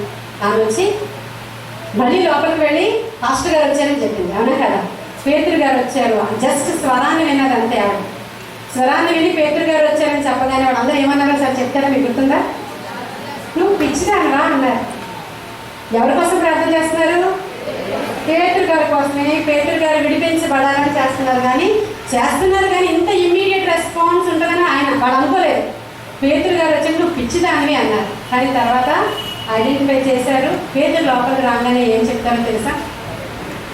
నేను వచ్చానని, నేను విడుదల పొందానని బ్రదర్స్ అందరికీ చెప్పండి అంటారు. హల్లెలూయా చెప్పండి. అక్కడ నో బ్రదర్ అనమాట. అక్కడ ఎవరు కూడా బ్రదర్స్ లేరు. ఇది ఎవిడెన్స్ మనకి మీకు అర్థమవుతుంది అనుకుంటున్నా. ఎలా చెప్తారు పాస్టర్ గారు అక్కడ సహోదరులు లేరనంటే క్లియర్ ఎవిడెన్స్ అక్కడ. నేను బయటకు వచ్చేసానని సిస్టర్స్ మీరు బ్రదర్స్కి చెప్పండి, ఇది ఇన్ఫార్మ్ చేయండి. హల్లెలూయా. మరి అటువంటి యవ్వనస్తులైనటువంటి బిడ్డలుగా మన బిడ్డలు ఉంటారు. మీరు వచ్చేస్తారు ప్రార్థనలకి. యవ్వనస్తులైన పిల్లలు చెప్తారు మమ్మీ మేము ప్రేయర్కి రా, మేము ఇంటి దగ్గర ఉండిపోతాం అంటే సరే జన సమాజానికి వాళ్ళని తీసుకురారు, రాత్రి ప్రార్థనకు వాళ్ళని తీసుకురారు, ఉపవాస ప్రార్థనకు వాళ్ళని తీసుకురారు, మీరే వచ్చేస్తారు. మరి మనము మన పిల్లల్ని కూడా తీసుకొచ్చినప్పుడు చాలా జాగ్రత్తగా గమనించండి. చాలా మంది పేర్లు బైబిల్ గ్రంథంలో రాయబడి లేవు. అవునా కదా చెప్పండి. యోగ భార్య గారి పేరు తెలుసా అండి మనకేమో? చాలా మంది పేర్లు బైబిల్ గ్రంథంలో రాయబడి లేవు. కానీ ఈ చిన్న బిడ్డ యవనస్తురాలైనటువంటి అమ్మాయి పేరు హృదయ అంటే గులాబీ అని అర్థం. ఎవరైనా పిల్లల పేర్లు పెట్టుకోవాలనుకుంటే చాలా మంచిగా ఉండదు. హృదయ అంటే గులాబీ, రోజ్ అనేటువంటి అర్థం ఇచ్చేటువంటి ఆ కుమార్తె పేరుని బైబిల్ గ్రంథంలో పరిశుద్ధాత్మ దేవుడు రాయించారు. మరి మీ బిడ్డల విషయంలో కూడా అటువంటి గొప్ప ఆధిక్యత ఇవ్వాలని ప్రభు ఎప్పుడూ కోరుకుంటుంటాడు. యవనస్తులు అనేటువంటి వారి మీద మీరు బలవంతులు ఉంటాడు ప్రభు. హల్లెలూయా. యవనస్తులు బలవంతులు. చూడండి ఎంత షార్ప్గా ఉందో. ఆ మిడ్ నైట్లో ఎవరు తలుపు కొట్టినా నిజంగా పేతురే వచ్చినా ఆ కన్ఫ్యూషన్కి ఎవరు వచ్చారని దోక్కునేటువంటి పరిస్థితి. కానీ ఆమె రెగ్యులర్గా ప్రేయర్స్ అటెండ్ అయ్యేది అనమాట. అందుకని ఆయన స్వరాన్ని అంత బాగా ఐడెంటిఫై చేసింది. అర్థమవుతుందా మీకు? తన కాపరి స్వరాన్ని గుర్తుపట్టగల బిడ్డలుగా మన బిడ్డలు ఖచ్చితంగా ఉండాలి. హల్లెలూయా. దేవుని యొక్క వాక్య ధ్యానాన్ని చేసే బిడ్డలుగా, వాక్య లక్షణాన్ని మరి అధ్యయనం చేసే బిడ్డలుగా ఉండాలి. అటువంటి బిడ్డలుగా మన బిడ్డలను పెంచాలి. స్త్రీల గురించే మాట్లాడుతున్నాను నేను. స్త్రీలు ఏ విధంగా ఉండాలి, వారి బిడ్డలను ఏ విధంగా నడిపించాలి, ఇటువంటి అంశాలు కూడా దేవుడు మనం నడిపించినప్పుడు గొప్ప కార్యాలు దేవుడు చేయడానికి అంచె దినాలు ఇష్టపడుతున్నాడు. ఈ దినాన్ని కృపా దినాలు అంటారు. అంచెకాల దినాలు, కడవరి వర్షము కృమ్మరించేటువంటి దినాలు, పరిశుద్ధాత్మ దేవుని యొక్క అభిషేకం ప్రతి వాని మీద కృమ్మరించబడుతున్న దినాలు, మనం పరిశుద్ధంగా ఉండి ప్రభువా అంటే ఆయన అద్భుతాలు చేయడానికి సిద్ధంగా ఉన్నటువంటి దినాలు. ఇటువంటి దినాలలో ఈరోజు ఈ స్థలంలో కూడిన మన అందరినీ కూడా ఈరోజు మన హృదయాలు తెలిసి మన పట్ల అద్భుతాలు చేయాలని, ఇక్కడ మాట్లాడుతూ ఉండగానే అనేక మంది అభిషేకం పొందుకోవాలని, ఈ సంఘం బలంగా ఆశీర్వదించబడాలని, ఒక్కరు 10,000 మంది అవ్వాలని ప్రభు యొక్క ఆశ ఉన్నది. అటువంటి ఆశ ప్రభు తీర్చాలని ఈ సంఘాన్ని మరొకసారి నేను దీవిస్తూ ప్రభు చిత్తమైతే సెకండ్ సెషన్లో మరి మాట్లాడుతున్నాను. ఈ లేఖన భాగాన్ని దేవుడు దీవించి ఆశీర్వదించింది. నేను ప్రార్థన చేస్తాను, ఏకీభవించండి దయచేసి. ఈ సెక్షన్ కోసం నేను ప్రార్థన చేస్తాను. హార్ట్ఫుల్గా, దయచేసి హార్ట్ఫుల్గా హృదయం తెరవబడుట ఎలా ఉంటుందో ఒకసారి మనం టేస్ట్ చేయాలి. Thank you Lord, mighty Lord, mighty God, wonder working God, marvellous God, మహనీయాన వరక్షిణ కారవశతర ఓడి మమాన కషీర వార కషీర కారవశతర ప్రభువా. Anoint everyone, Lord. మన కష్టాలు యవార కష్టతర ప్రభువా. మా హృదయాలు తెరవ చేయువాడా, మా హృదయాన్ని బాగు చేయువాడా. నడినెత్తి మొదలు నరికాలు వరకు నీ రక్తాన్ని ఇప్పుడే ప్రోక్షించండి ప్రభువా. ప్రతి మీద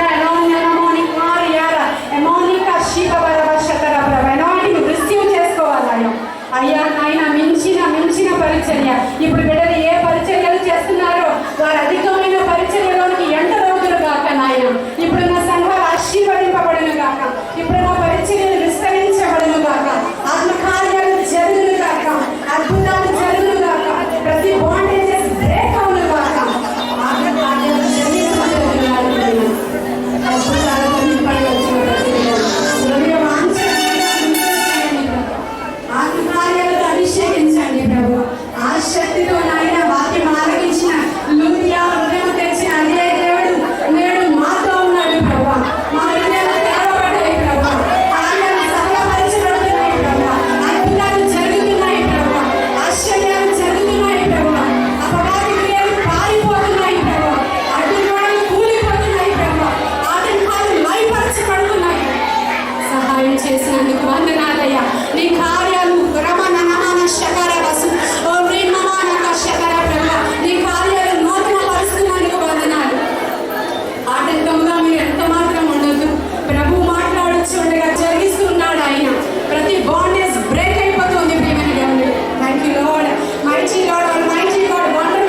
స్త్రీల గురించినటువంటి చక్కనైన వాక్యం మరి అమ్మగారు తెలియజేసినప్పుడు మన హృదయాలు తెరవబడినట్లయితే దూదియా వలె మన కుటుంబాలు కూడా, మన కుటుంబంలోని సభ్యులు కూడా తెరవబడతారు.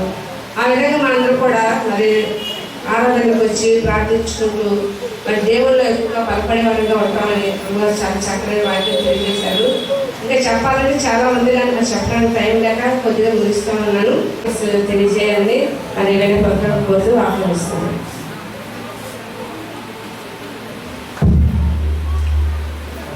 దేవునికి స్తోత్రం. హల్లెలూయా, హల్లెలూయా. మంచిది.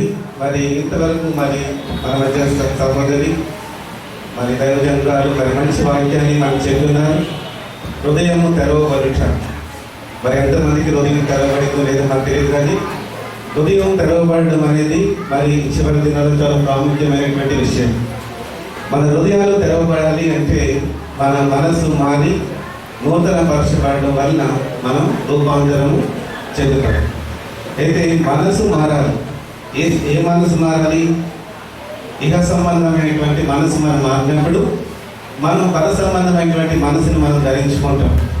కనుక ప్రియులరా, ఈ చివరి దినాల్లో మన మనసును మారాలి. మన మనసు మారినప్పుడు మన హృదయాలు తెరవబడి మన దేవుని సన్నిధిలో మనం అందరం కూడా మరి వారసులుగా మనం ఉంటాం.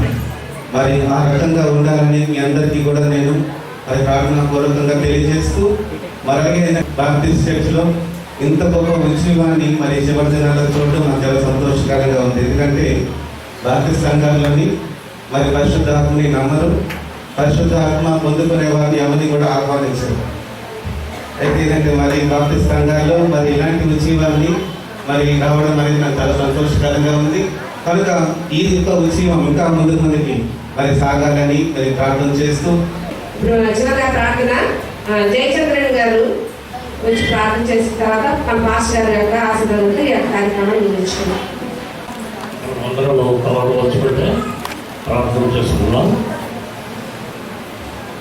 సర్వోన్నతమైన స్థలములలో దేవునికి మహిమయు, ఆయన ఇష్టమైన మనుషులకు భూమి మీద సమాధానము కలుగుతాను సెలవించిన దేవ, మహోన్నతుడ, ప్రేమగలైన దయగల తండ్రి, ఇదిగో ఎన్నో తెలుగుల నుంచి మేము ఆశించినటువంటి ఈ స్త్రీల సమాజ కూటమును మీరు అధికంగా ఆస్వాదించి నడిపించిన విధానానికి వందనాలు తెలుస్తున్నాము. ఆయన ఇదిగో తండ్రి, ఇదిగో దూర ప్రదేశాల నుంచి వచ్చినటువంటి ప్రసంగికురాలు అవును దీవించండి, కుటుంబ పరంగా ఆశీర్వదించి నడిపించమని నేర్చుకున్నాను. మీ రక్షణస్తము మీద నుంచి నడిపించమని నేర్చుకున్నాను. ఇదిగో వచ్చినటువంటి ఆయా సంఘాలు, పాస్టర్లు, ప్రజలు, స్త్రీలు ప్రతి ఒక్కరిని మీరు దీవించి ఆశీర్వదించమని నేర్చుకున్నాను. ఇదిగో ఈ చిన్న సంఘాన్ని మీరు దీవించి మీ రక్షణస్తము నా మీద నుంచి నడిపించమని నేర్చుకున్నాను. దీవెనతో నింపి నడిపించమనండి. వచ్చిన ప్రతి ఒక్కరిని ఆస్వాదించి నడిపించమని త్వరలో రానైన నజరేయుడైన యేసుక్రీస్తు పేరట అతి వినయంతో నడిపించమని తండ్రి. ఆమేన్. మా తండ్రి, నీ నామం పరిశుద్ధపరచబడగాక, నీ రాజ్యం వచ్చింది గాక, నీ చిత్తము పరలోకమందు నెరవేరినట్టు భూలోకమందు నెరవేరిన గాక. మాకు కావలసిన ఆహారం నీడు మాకు దయచేయండి. మా రుణస్తులు మేము క్షమించు ప్రకారం మా రుణాలను క్షమించు. మమ్మల్ని సోదరుల దేక కీడుకు తప్పించు. ఎందుకంటే రాజ్యము, బలము, మహిమ నిరంతరం నీవు ఉన్నావు తండ్రి. ఆమేన్. ఇప్పుడు మన పరమ తండ్రి అయిన దేవాది దేవుని యొక్క ప్రేమయు, కుమారుడైన యేసుక్రీస్తు యొక్క కృపయు, పరిశుద్ధాత్మ దేవుని ఆదరణ కాపుదల, ఆయన ప్రేమించిన ప్రతి ఒక్కరికి కూడా వచ్చిన మనకును ఇది చక్కని వాక్యం చేసిన రాష్ట్రాలకు వారి పరిచయలను జరగబోతున్న కార్యక్రమాంతటను పరిశుద్ధాత్మ దేవుడు తోడు నడిపించుగాక. ఆమేన్.